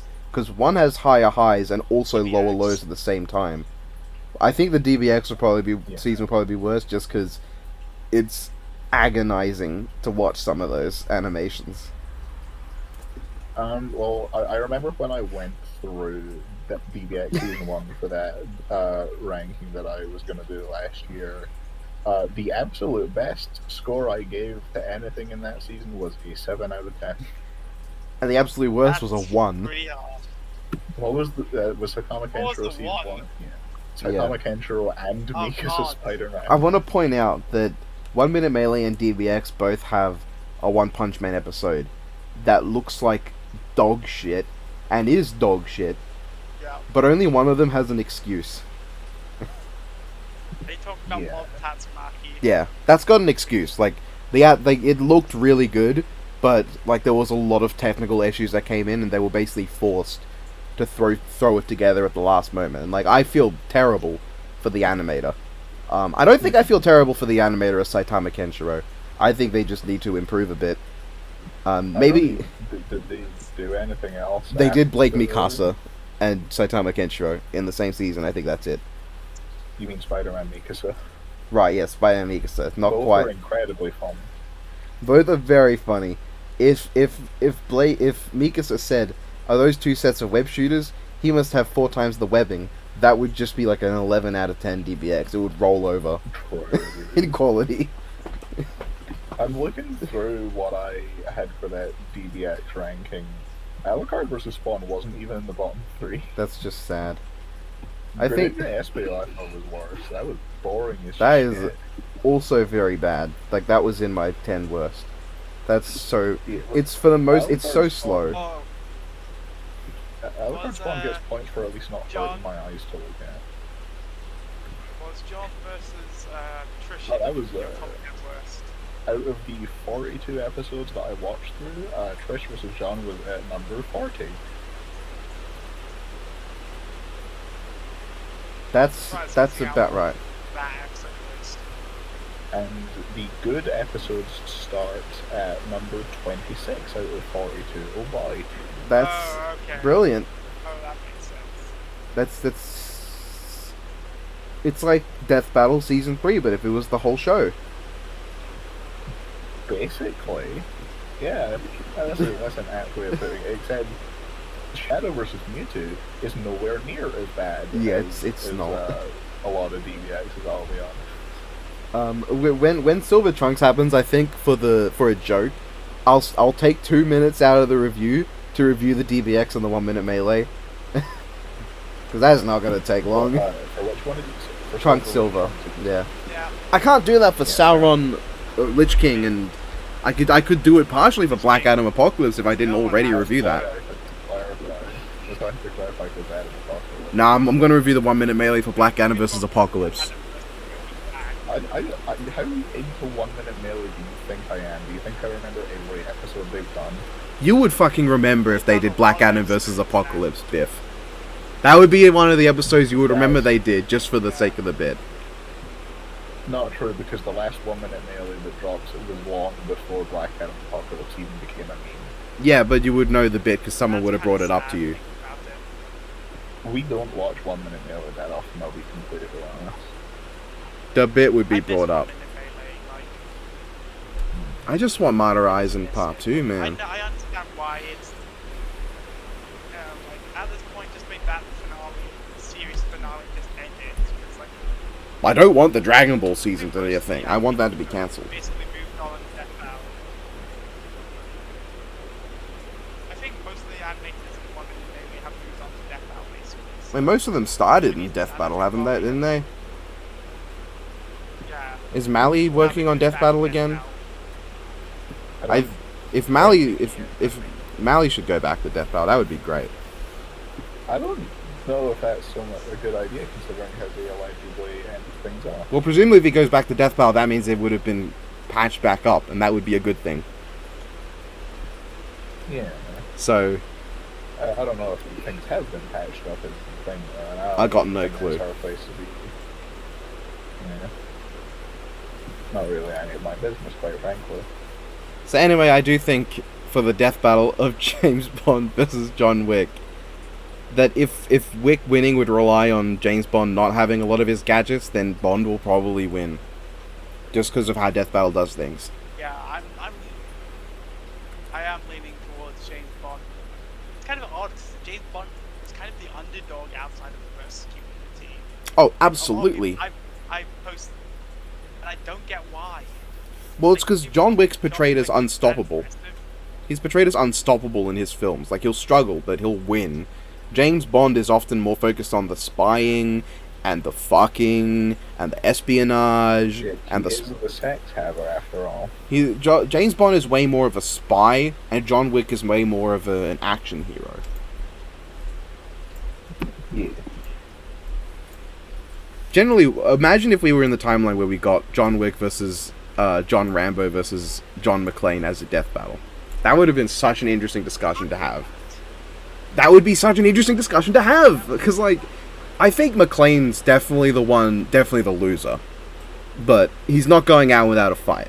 I think it would come down to the fact that, like, Rambo's pure strength and John Wick's better, like he looks more impressive in a fight. He's done more impressive things in terms of, like, actual fighting. And then they got comparable, like, skill. Neither of them have anything the other hasn't dealt with. Like, that would have been a really cool discussion. But that's not happening. And it would have been a cool three-way royale that makes sense and is thematic for everyone. No, I'm not sure who I would pick to fight John Rambo. I guess the most likely option for John Rambo is if Apple eventually will do Sylvester Stallone versus Arnold Schwarzenegger, just look entirely at the It seems more like a multiverse match episode than anything. Yeah, or not death battle. Not going to be a regular death battle. I think John Rambo vs. John McClane would be fine as on its own as an episode, but I definitely think having Wick in there would have been great. Because it'd be like three completely different sort of fighters. All of them improvise with their surroundings, but one is more vicious and focused on unconventional weaponry. Well, no, the one with who's most focused on unconventional weaponry would be McClane. And then Rambo would be the vicious one. And Wick would be the most conventional one. He'd have a level of more grounded nature. It would have been great to see, like, bounce between three of them. I'm not complaining that we got... a Death Battle matchup.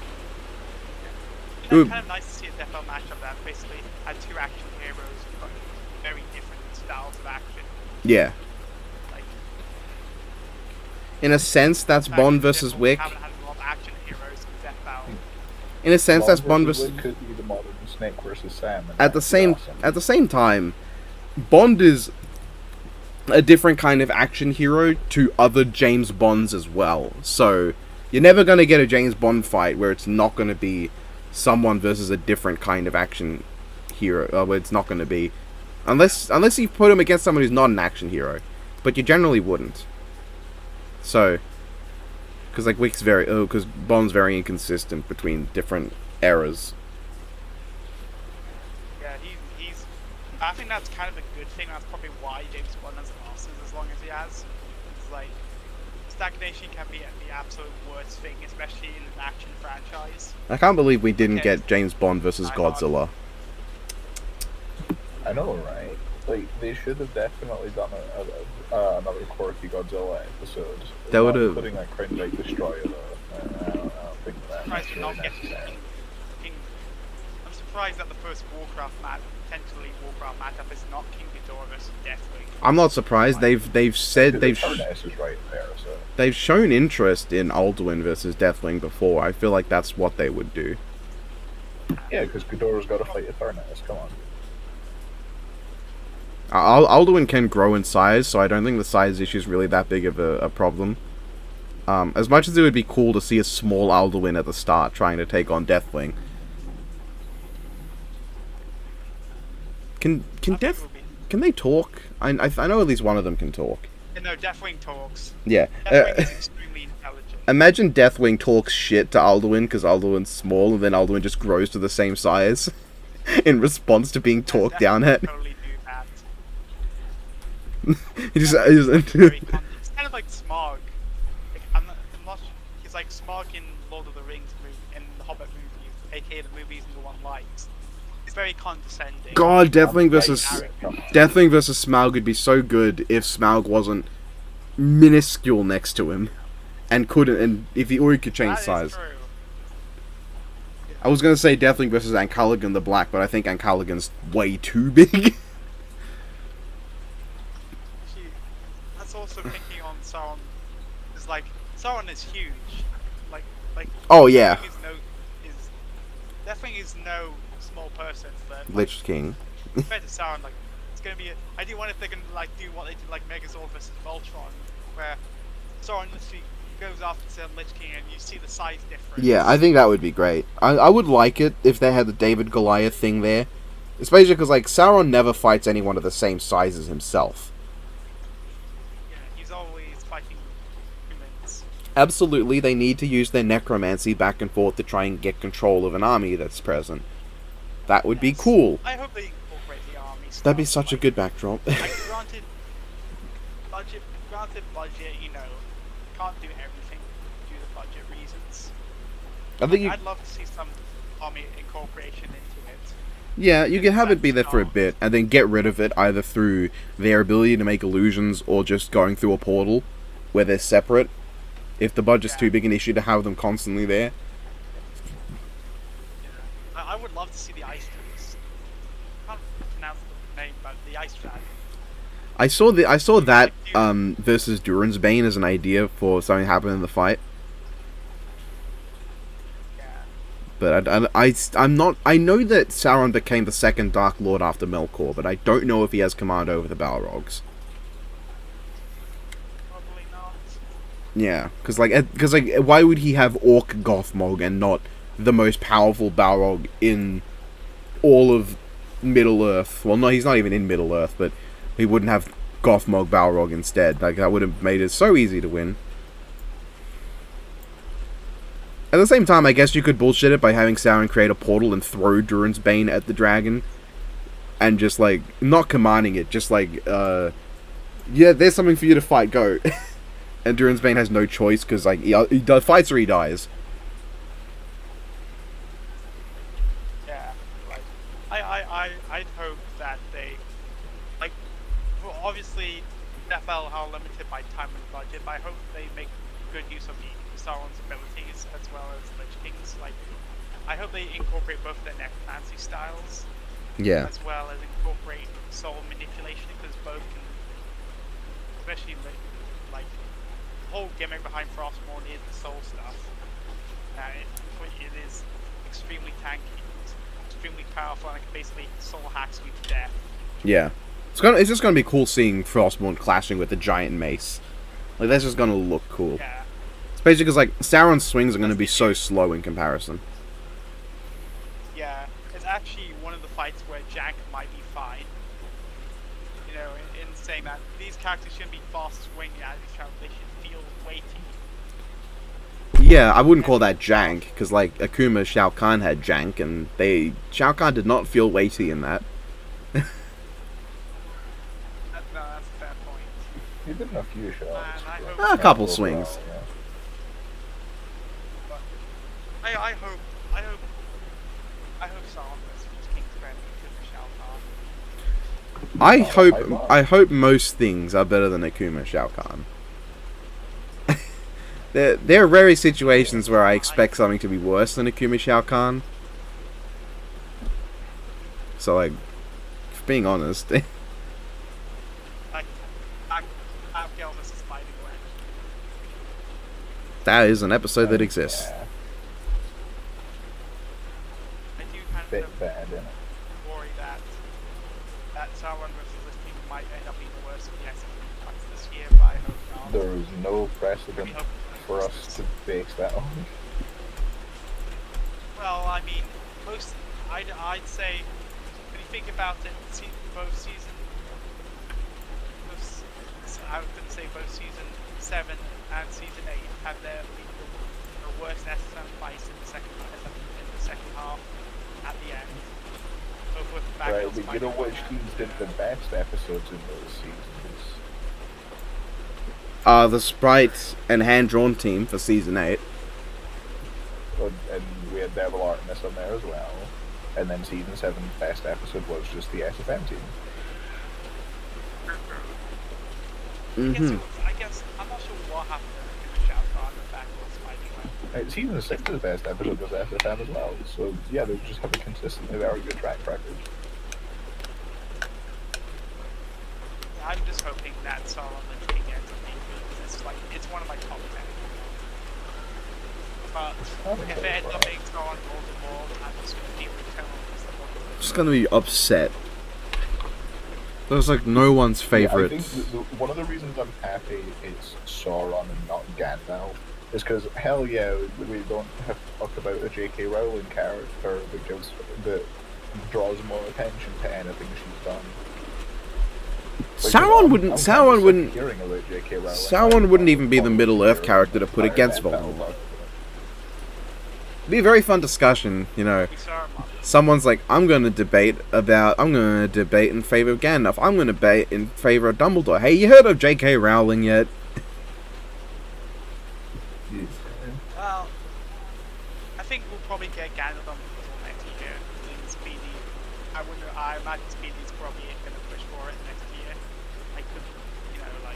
Speedy's a huge Lord of the Rings fan as well as a huge Harry Potter fan. So. I'm pretty sure he also thinks Dumbledore wins, and like if that's the timeline we live in, yeah. I would rather. Yes. And that's gonna cause a shit fest. I would rather stick a straw in toilet water and drink it than look at Dumbledore winning against Gandalf, frankly. It's like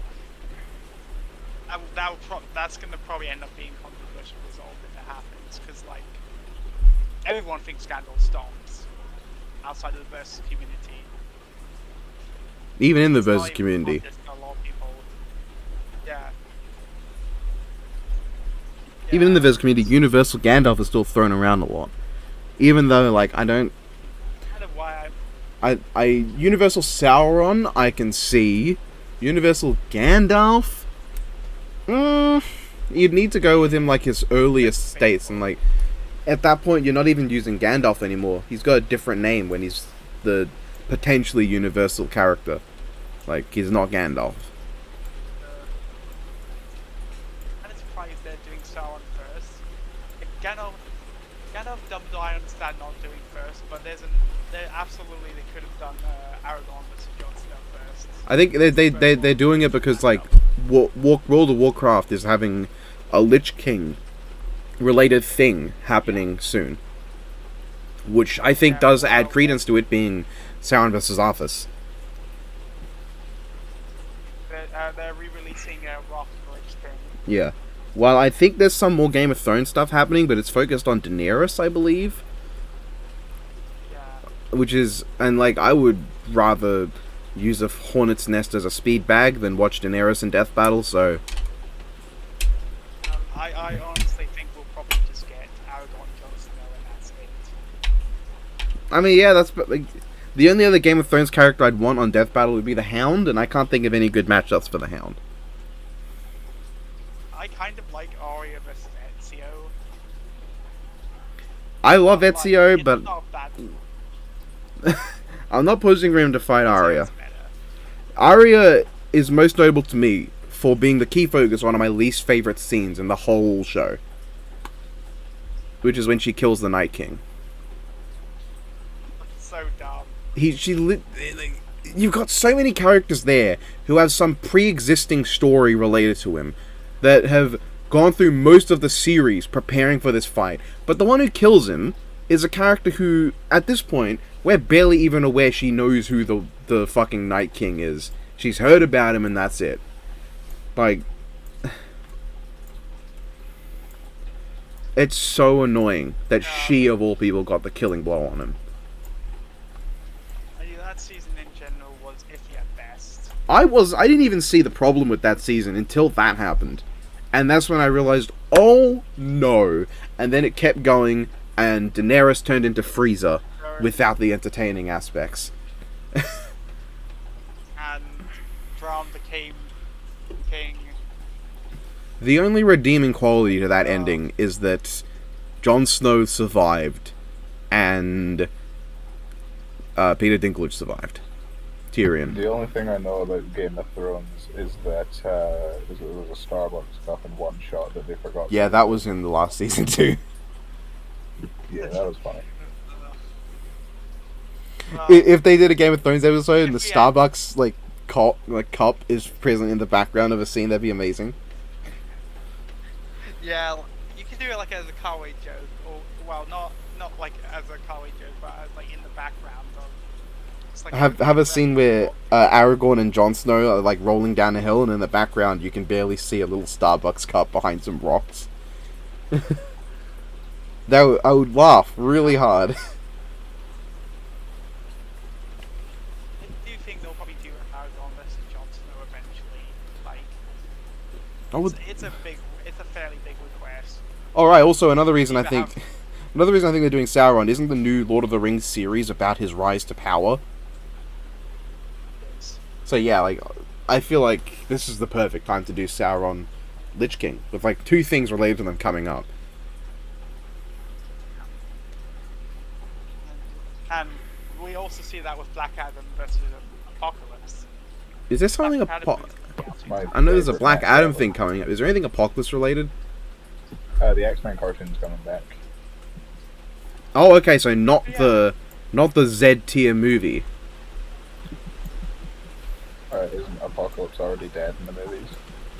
Yeah, how do you think that death has ever stopped anyone from coming back? Why do you have to remind me of One Punch Man again, man? That's not what. No, okay. In X-Men, Jean Grey dies in X3 Last Stand, and then after that there was a Dark Phoenix movie. Oh. Yeah. Wait, isn't Last Stand like? Doesn't it make itself non-canon or something? No. Or is that X3? X1 happens, then X2, then X3. Then I think we got X-Men Origins Wolverine, which goes into the past, and we got X-Men. Oh no, we got the Wolverine, I think, which takes place sometime after X3, because they reference Wolverine's like worries over like upset over killing Jean and all that shit. And then we got First Class, I think, which is also taking place in the past. Then we got Days of Future Past, which is a great movie, but it also retconned things and gave us a new timeline. In this new timeline, we then got X-Men Apocalypse, which makes me want to drink paint. And then we got X-Men Dark Phoenix, which is at least so bad that it's kind of amusing. It's just...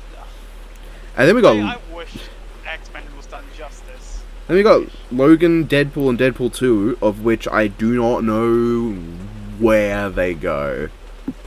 I mean, Logan pretty clearly goes to the end of the timeline. Which timeline? The one that it's in. That's the question. It has to be in the new timeline, obviously, because the old timeline ends with Days of Future Past. But then it's implied that they were going to make the Sentinels anyway in the end of Days of blah, blah, blah, blah. But they didn't. Apparently, they didn't do that. So it's confusing. And then Deadpool, because it can't take place in the old timeline because Colossus is completely different. But then that Colossus never shows up in the new timeline. And also the new timeline includes a scene where Wolverine is just hanging out with the other teachers in the background. In Deadpool 2. So the timeline is fucky. And I'm willing to believe Apocalypse coming back somehow. Even if he was terrible in that movie. Oh, dear. It was awful. It wasn't very good. He was generic. Anyway, so. The most iconic thing with Apocalypse is him growing giant. He does that in one scene in the movie in a dream. Okay. It just feels like Diet Thanos. Yeah. Thanos. Or Darkseid, or Diet Darkseid. Yeah, Darkseid. Darkseid from Snyderverse. Even then, I don't dislike Snyder Cut Darkseid, because he barely shows up, so there's nothing to complain about. He's treated as like this, when he shows up, battle's over, you lose. So he's got that presence of just game over when he's there. So the whole point is not to let him get there. While with Apocalypse, fucking Quicksilver lays him out. Yeah, that's what they should have done with Apocalypse.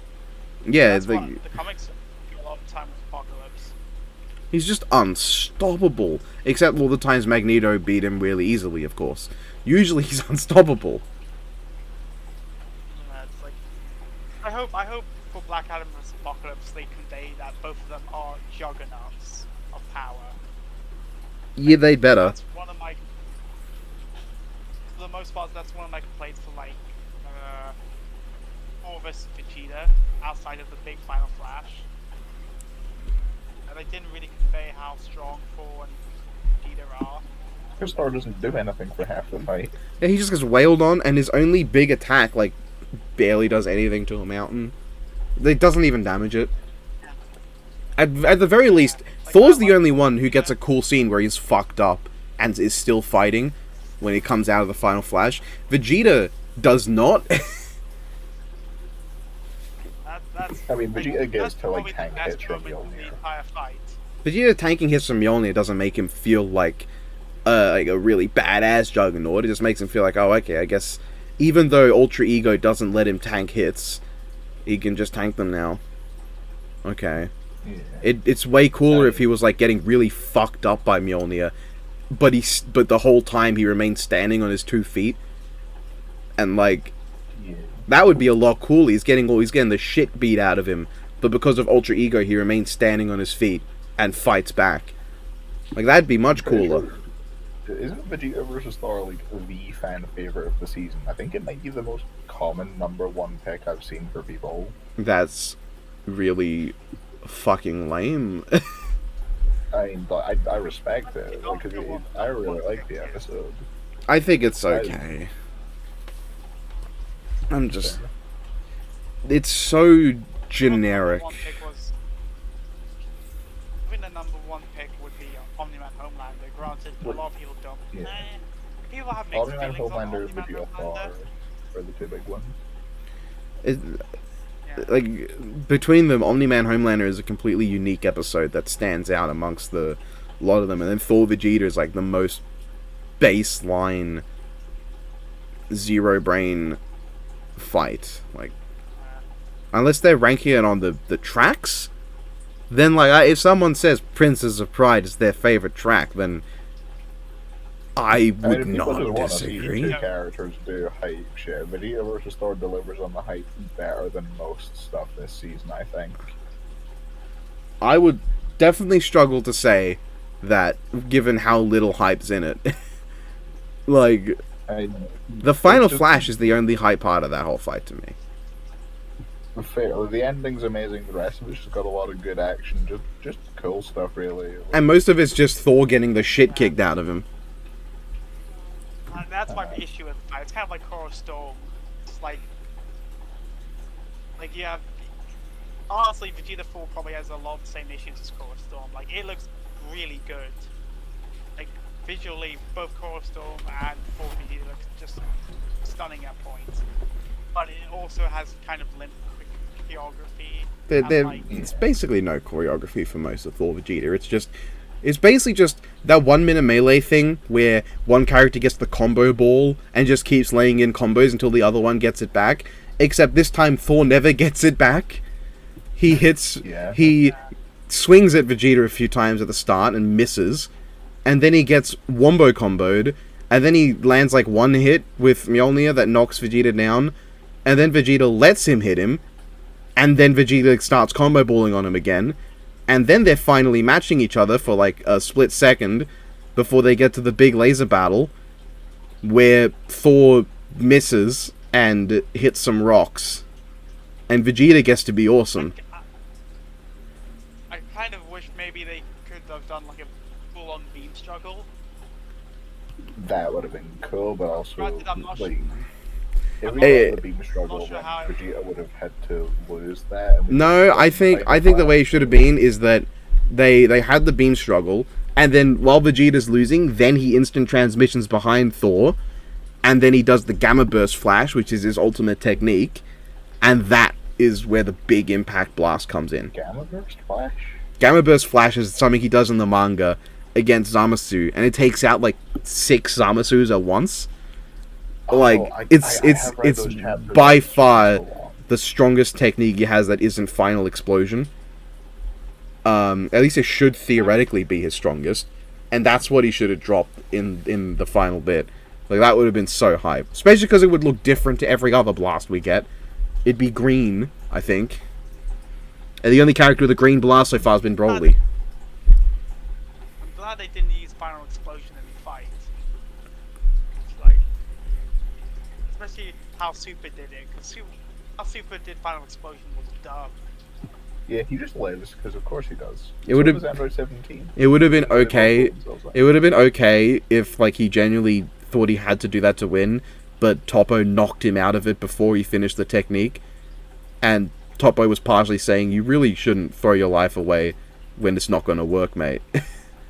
Because like Toppo's a hero in the He's end. also a living character. Because Toppo is a hero in the end, so him saving Vegeta's life from that, from a pointless technique, would have been at least a character moment for Toppo. Anything Toppo better than what we more got. interesting than Jiren could ever be. Well, that's because Toppo is a character. Yeah. I do want Jiren Mario for DBX though, I'll be totally honest. And the fact that we're not That getting would be DBX hilarious. we're not getting DBX this season, and that hurts. Even though I can already see what Ringmaster's analysis for Jiren would be. He's so boring, but he has cool powers, but he's so boring. And then he acts as if Mario isn't just as boring as a character in terms of depth. You could see like DBX in the, between season 9 and season 10, but I could live with that. I guess they wanted to focus. I guess they wanted to focus on Death Hour this year, which is the right call.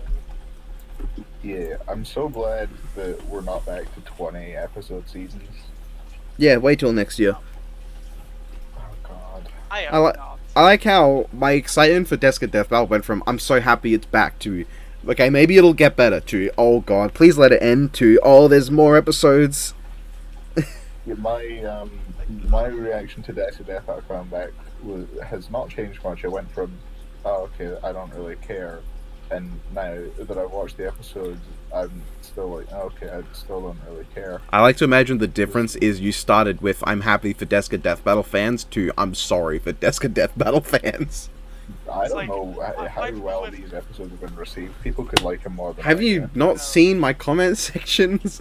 You haven't probably. Good No, choice. yeah. But they're not some of them complain more than I do. Positive. Like at least I bring up the editing's quite I- nice and Jocelyn still has her infectious enthusiasm. But the comment sections are just My issue with all Death negative. Hour is, like, it's just comic recaps. That's what this season It's is. not that like, it's just comic recaps, which ain't because there's plenty of YouTube channels that do comic recaps already. I don't see why doing I that. will still never making understand that the fucking Madara this one. year Like, works. they had a cutaway explaining everything in a funnier, more They like, literally reused concise way. reused assets from that cutaway gag to like make it hurt more. Like Yeah. the first episode we got was essentially nothing, empty. It was I think it was basically one of those like what Watch Mojo videos, top 10 weirdest Superman abilities that you've never heard of, and it's mostly ones that everyone memes about. thing is, Destiny Death Battle, every single episode so far has been on a series I'm not, or this season has been on a series, or a part of the series that I'm not especially familiar with because I'm not a big comics guy. Other than the Yoda stuff and some stuff in the Tales episode, they have not said a single thing that is news to me. I knew everything in the Superman video. They told me everything in the Mandro one already. the Infinity War one, they didn't tell you anything. Period. Um, it's just nothing I think interesting. the closest thing to something you could learn from the Infinity War one is that Star-Lord's a recent character. Okay, yeah, that was an He's not. interesting bit of trivia. He's not. He's just that Infinity Saga's very old. Yeah, well, relatively more recent. It's the first episode's a poor man's Watch Mojo top 10. The second episode's a poor man's Death Battle Madara vs. Aizen. And then the third and fourth episodes are a poor man's Comic Explained. And the latest episodes are poor man's What's the Difference. They're all just like the poverty edition of better things. Except the Watch Mojo thing. The Desk of Death Battle is better than what Watch Mojo wanted to be. Yeah, definitely, because at least the Jocelyn is, you know... At the same time, I'd get a lot more to meme out of a Watch Mojo top 10. Those are rife to make fun of. Yeah. And the Watch Mojo one wouldn't have the stupid kiss thing. Alright. Which is like the ultimate I didn't watch the movie moment. It's... Oh, Thanos just snapped away half the universe. That's such an invasion of people's privacy. That's a problem with it.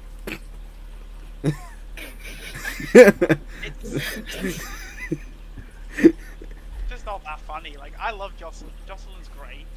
But these episodes don't really play to her strengths. I had to Yeah. I had to remove a line that I put into my latest review. That's not uploaded yet, but will be. Where I commented on the jokes. I had to remove it because it was just so cruel. I'm not going to say it here, but like when I was talking about how yes, there's good things in it. There's things I like. It's got all the same negatives. It's not funny. Then I said it's about as interesting as, and then something that was just really mean to say, and I had to take it out because I felt bad about it. Jesus Christ. I don't feel like what I said was inaccurate to how I feel about it, but it was just too mean to put in there. Like, it was too rude. In the chat. I won't read it out loud. But No, I'm not putting it in the chat.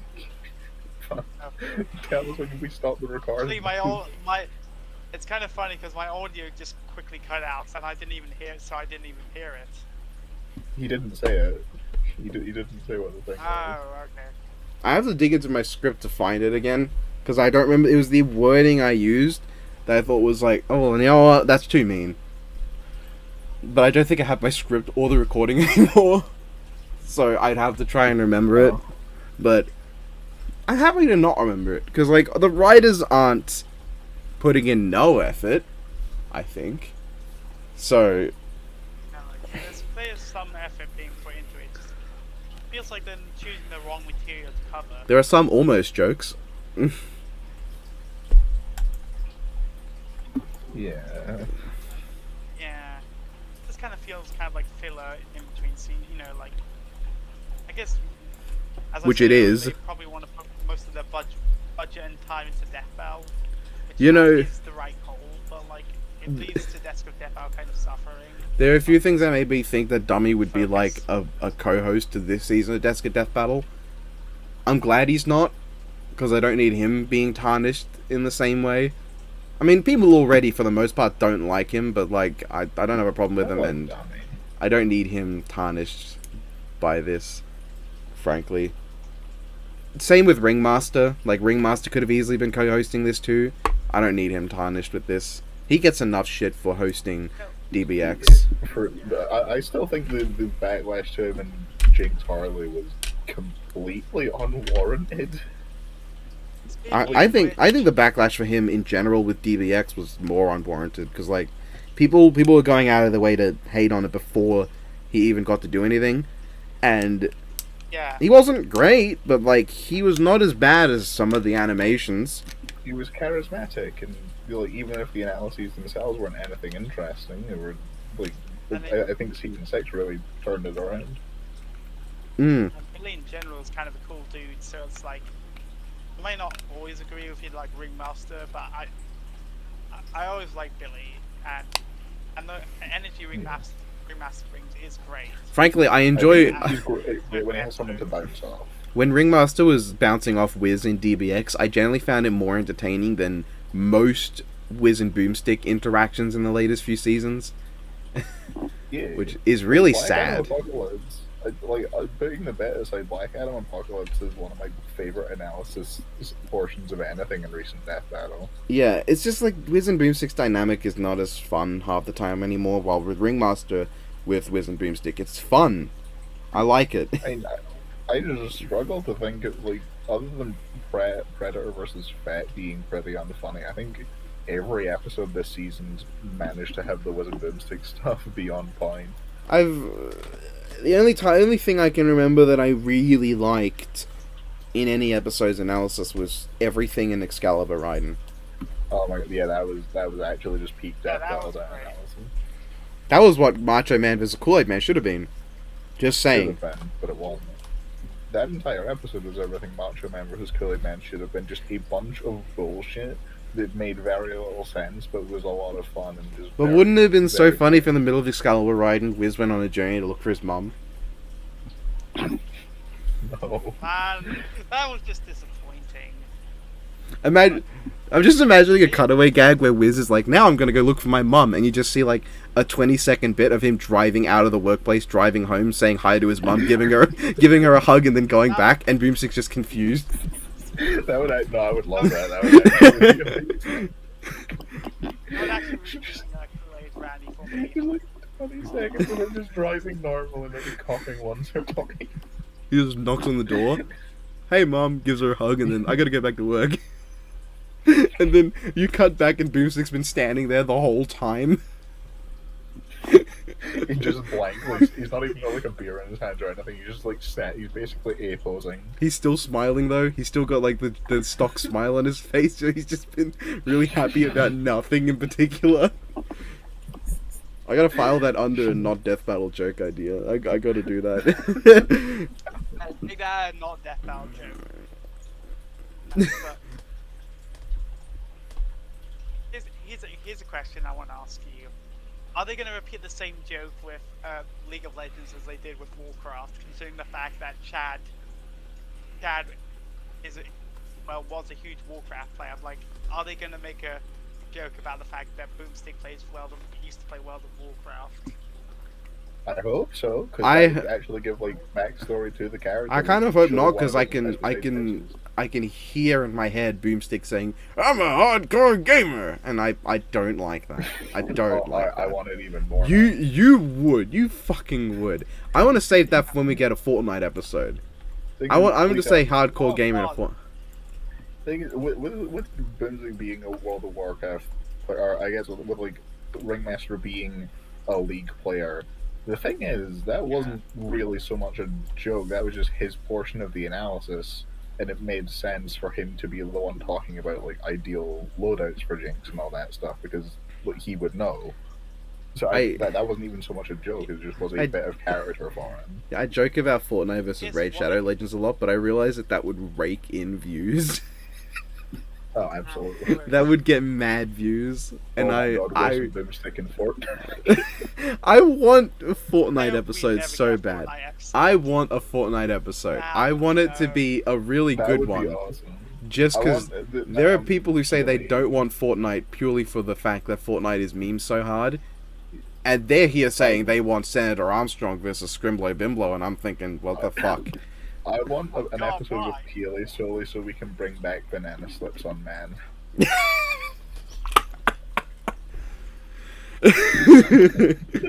If we got that, I would mask out the banana slipping on Man and put that in the background of a Fortnite how it should have been. I would do that just for you, and also for me. What is even like the big Fortnite matchups? Like there's Kirito versus Ninja, which. Oh my god, I would actually love Kirito versus Ninja. That'd be amazing. That would be so funny. Kirito versus Ninja would be fun, but it would be so cursed. It's like. I think Jonesy has a bunch of matchups. Not many of them are good. Jonesy versus Booster Gold is apparently one. Oh, fuck off. If he's gonna fight a DC character, it should be Mr. Terrific. Just because that's actually got a theme behind it. And also because Mr. Terrific is such a nobody character that I would love seeing a DC guy getting carried by someone else. And half of that someone else's popularity also being related to DC.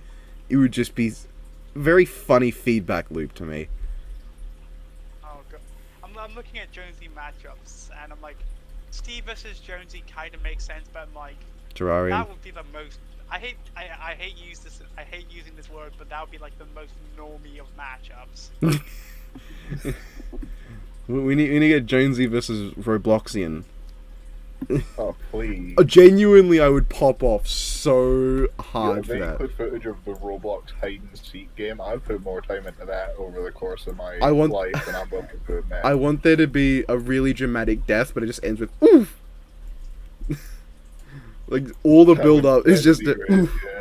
The- Fitting, unlike with what people want. To do, it would Oh fit with God. Robloxian more than Yoda though. Roblox on death, pal. It'd be the That best. would be a that fun- would- Yeah, People saying Fortnite would be cursed. I You would got actually no find it idea. interesting.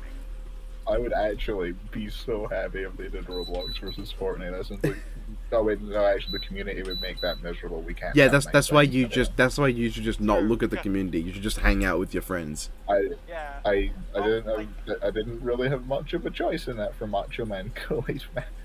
Yes.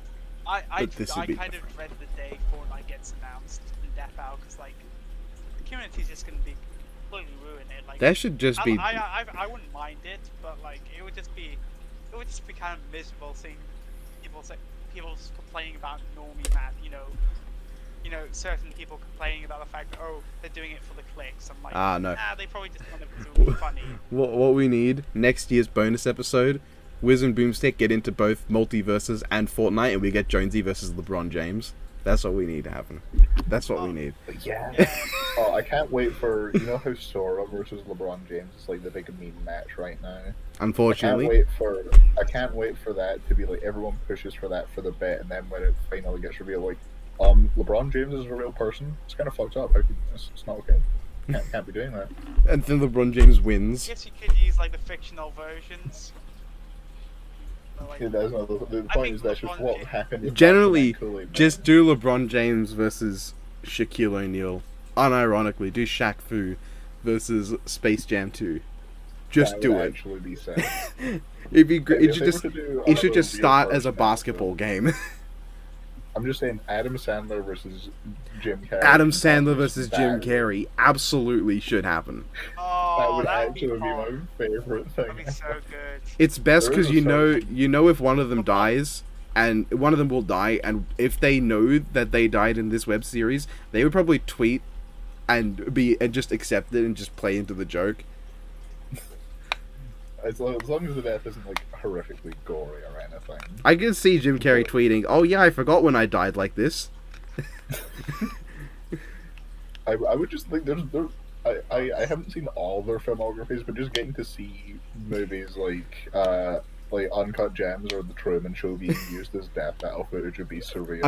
And of course, Eight Crazy It Nights. would be Fucking strange. It would the be idea strange. of Little Nicky versus Bruce Almighty is so stupid, but I want it.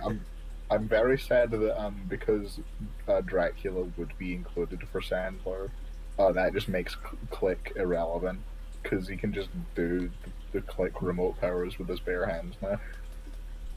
Yeah, but I would still prefer if Click was involved. I'd like like if they still got to use those. if Jim Carrey put the mask on and then turned Sandler into Dracula with his cartoon powers, and then turned him back into Sandler and let the finale go back to him needing to use the Click remote, that would be okay. That'd be cool. How do you work around Jim Carrey being literally God, apparently, because he has God's powers? Well, because Bruce he Almighty? loses those powers at the end. Oh, so would that not be counted He then? does. You could give them to him, No, I don't think that would be counted. but I think you could also just not give it to him, and it'd be more fair that way. I'm fine with that then. Yeah. As much as I love Bruce Almighty so much, definitely I'd be okay with not including it because he literally just wins. Because there's nothing Sandler could do. What is he going to do? Freeze Jim Carrey in time and then revert him back into a baby, and then Jim You cannot Carrey. even do that with the Quick remote. Actually, Shush. the Quick And remote then cannot go back. let's say if he did do that, if he could do that, Jim Carrey as a baby would still be God. He's now got this God power with the will of a child. he's gonna be like thinking, what if everything just stopped being? Gone. The universe. Redundant. It'd be a funny death, but If Adam Sandler got to say this is how I win at some point in the fight, I would actually pop off. Now you've inspired me to look see what Nicolas Cage matchups are. oh, what's his name? Ghost Rider. And there's another like massive overactor. I'm trying to remember. Jack Black? No. Tommy Wiseau fights Uwe Boll and Michael Bay. Brad Pitt. He was in Bullet Train. I have Bullet Train on the brain. I've mentioned that a few times already. Yes. Also the Nicolas Cage Battle Royale. Maybe Grug. Nick Cage versus John Travolta. That would actually work. That would actually work. It'd be funny because they were in Face Off together. They could just steal each other's faces, and then just fight as each other and just confuse the audience intentionally just to piss them off. I like how if you made Nick Cage's like incarnations fight each other, it would just become Ghost Rider versus Superman. Oh. But it would be Holy like shit, this recording has been going on for over 2 hours. the most inept version of Ghost Rider versus Teen Titans Superman. Like Teen Titans Go Superman. How much of this have we actually spent talking Yeah, about? was he in Bond Teen versus Titans Russia Go? He was in Teen Titans Go as Superman at one point, I think. Yeah, Oh, and then he also was. Spider-Man Noir would be there too. He'd be like third place. Actually, Oh, the best part Actually, was Spider-Man Noir might genuinely just be stronger than Ghost Rider. Because Miles surviving that explosion. He's the funniest character in Spider-Verse, I think. I quite like him in Spider-Verse. He was great. Anyway, so it has been 2 hours. We might need to wrap this up.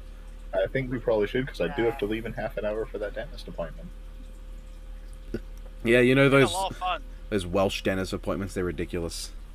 It's true. He lives in Wales. I do, it's true. I love being in Wales. It's awesome. He's definitely not lying, trust me, even though that's his thing. I love treachery and deceit. It's so cool. He's literally just Starscream, but from Wales, and a human.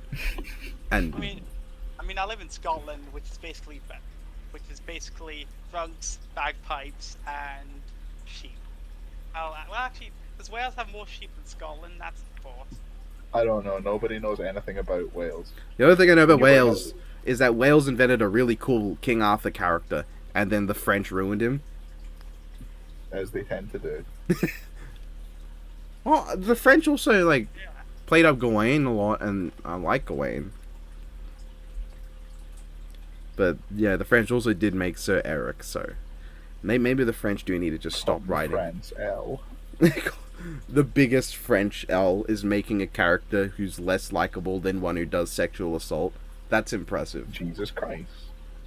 I can explain why Percival and Eric are so close to each other in terms of how much I dislike them, but it really just comes down to one does sexual assault because he doesn't know better and then helps the lady afterwards to make up for it, and the other guy just beats his wife repeatedly.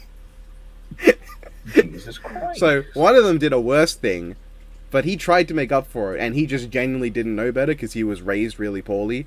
The other one knows better, no repercussions, makes his wife queen because he gets everything in the end, and is just talking shit to her the whole time. It's like, hey, you just saved my life. I hope you fucking die and God hates you. What a guy. What a guy. So yeah, who do we think's gonna win the death battle? Let's at least try to finish this off on topic. Who do you think's going to win? Not who you think should win. Who you think's going to win? Probably James Bond. I'm do the gadgets, but I'm like, maybe they'll go for John Wick win due to skill reasons. But yeah, I say probably James Bond. Bond loses, it'd be because of a skill issue. I have to assume, based on the information I have, my very limited knowledge of James Bond, I'm going to throw a curveball. I'm going to say this match ends in violent gay sex. That would be very unfitting for Bond. Maybe not so much Wick. We don't know which way he swings. I'm just saying. Like, I know he had a wife or whatever, but he could be playing for both sides. It just ends with James Bond grabs John Wick and looks really closely into his eyes and says, "You just made me realize there's no side I'm playing against." Hold on. I'm gonna. There's an image that perfectly captures exactly the kind of response I would expect from or the thing I'm expecting Bond to say to Wick. Hold on. Right, there we go. I posted it in the chat.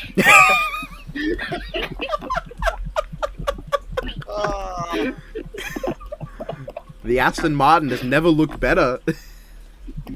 You have to put that on the screen. I'm not gonna forget that. There's gonna be. I want you to know there's gonna be 2 images across this whole thing that I'm actually gonna remember to put on screen, and that's gonna One of be. which is the manga panel. And one Oh wait, of no, which is me. no, the manga panel's been deleted from the chat, so it's just gonna be this now. Oh, well done now. I'm okay with this. The only image that's gonna come on screen in front of my thumbnail is "I want you." That's literally Biffweed when he says Kiru and he looks at my hand. That's what happens. He wants that handshake so hard. I shake your hand so hard. I said that kind of on camera now. You kind of did, and I popped off. You could hear me dying inside as I was reading that. I'm still just losing it. It's a fucking I'm gonna have to ask for another set of quotes for people to read out when I do part 2 of the iceberg, and I'm just scared. I already know what quote I'm putting. Oh, I am terrified. I did for the Death Battle Season 9 thing. I did do it again, but I forgot Jaff's, which I'm okay with because that means for the iceberg part 2 I get to do the "Who are you?" bit. I'd never heard of you. Nobody in Europe had ever heard of you. I already read that whole bit out, paraphrased as Crow. Now I just get to do it as me. Yeah.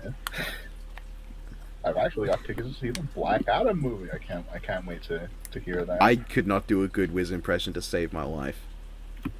Do you think I just It'd be did? interesting seeing you make a Wiz impression. No. It'd be It's fun. funnier when the impression is bad. Do you think I do my Wiz and Boomstick voices because I think they're particularly accurate, No. or because I just can think I can both do are I can do a good enough impression of early season Boomstick. fair? Actually, more like Boomstick and current Boomstick are very different. more. I think my impression is closer to modern Boomstick actually, because the classic Boomstick has a lot more of Chad's normal voice in it, which gives it this very like. I don't know. I really like that bit of that little tidbit of Chad's normal voice in there. Makes him sound a bit more natural to me. Yeah, I've gotten used to the newer Boomstick voices. I still It's more like- a character. I still like the new Boomstick voice, but he feels less alive to me. That might also just be the writing. The writing is just I generally don't sort of think mediocre. The voice has gotten any worse. I think this is the fact that it doesn't sound like just both Ben and Chad doing their normal voices. It makes it easier for me to picture them as separate characters. I mean, Wiz is That- still that's just true. Ben. Yeah, but like it's the fact that it's not just Yeah, it's Wiz not is both bigger. of them. I mean, I never noticed Boomstick sounding like Chad until I went back from the modern Boomstick voice. I only picked up on it as a result of him stopping it, and if he never stopped using that old voice, I don't think I would have noticed. Yeah, because it was a gradual change, really. Yeah. I think we should go back to his old voice, though. That'd be great. True. Benjamin should just age like Wow. 10 years backwards. I think it would be funny if he went It with his feels like episode. weird. If Wiz went to his episode 1 voice for a So bit, two and voice. Boomstick was just confused. What are you doing? And he's like, "This is his arsenal of death." And Boomstick's That's right, Boomstick. just completely confused. He should say that during the bit. It should just be a joke my where God. Wiz is just freaking Boomstick out. Like they talk. Either of you seen the Samus versus Boba Fett commentary? Yeah, I've So, seen like, that. That's a really good commentary. Apparently, Ben's phrase to get in character for Wiz was "That's right, Boomstick." And both he and Chad say it in the commentary. That is the saddest and funniest thing ever. I wanted to end this on topic, and we just goddamn didn't. Yeah, you guys say goodbye. This was fun to do. This was a rambling. I don't even know if I should call this James Bond versus John Wick prediction, but I will anyway. As much of a misnomer as that would be. From your other predictions, man. Normally, there is Like, little sprinklings throughout. This is like 2 or 3 sprinkles. With more focus on Mater saying he wants you. We focused more on Mater when we went back on topic than the actual matchup. Normally that's a hallmark of a really boring matchup, but this is just a hallmark of us being stupid. This I is like exactly... You still haven't yes. taken the image off screen. I'm gonna keep it on now! All the way to the end, just for you! The best part of this is exactly how I expected this to go. The only way this could have been more off topic would be if Donovan was here. Oh, the Cloud Man. Love that guy. My good friend, Pokemon Ash. I was meant to say Can't like a wait really to funny meet name. him next year and do the Cloud Strife gif in real life. If you meet him next year and you record yourself doing the yummy dance and send it to me, I will kill you. Oh my god, that's perfect actually. Good idea. Don't. I will fly to Wales just to hit you with a whale. Well, you're giving yourself feats to put on versus Battle Week. We said we were going to end this like 5 minutes and Bomer's still going. Alright, say goodbye quickly before we end up. Like, Before you miss your dentist what? appointment. this has been fun. Thank you very much for having me. Yeah, has this been is a fun to do. Thanks for having me on as well. This is the first time you two. This is the first time you two have talked. I think. It like, actually, well, we in haven't seen voice. each other, but this is the first time we've all together. Yeah, that's true. And surprisingly, you guys got along quite well. So Yeah, a fellow Mater fan, of course. definitely. All right, let's end this here. Thanks for being here, guys. Thanks for watching, everyone. If you made it this far, you're a legend. Also, I have a Patreon. Go support it. No one's getting to this point to hear the plug anyway. Fuck it. He'll be too taken aback by Mater. They'll be lost in his eye. I'll put the Patreon thing in his eye. Alright, goodbye, everyone.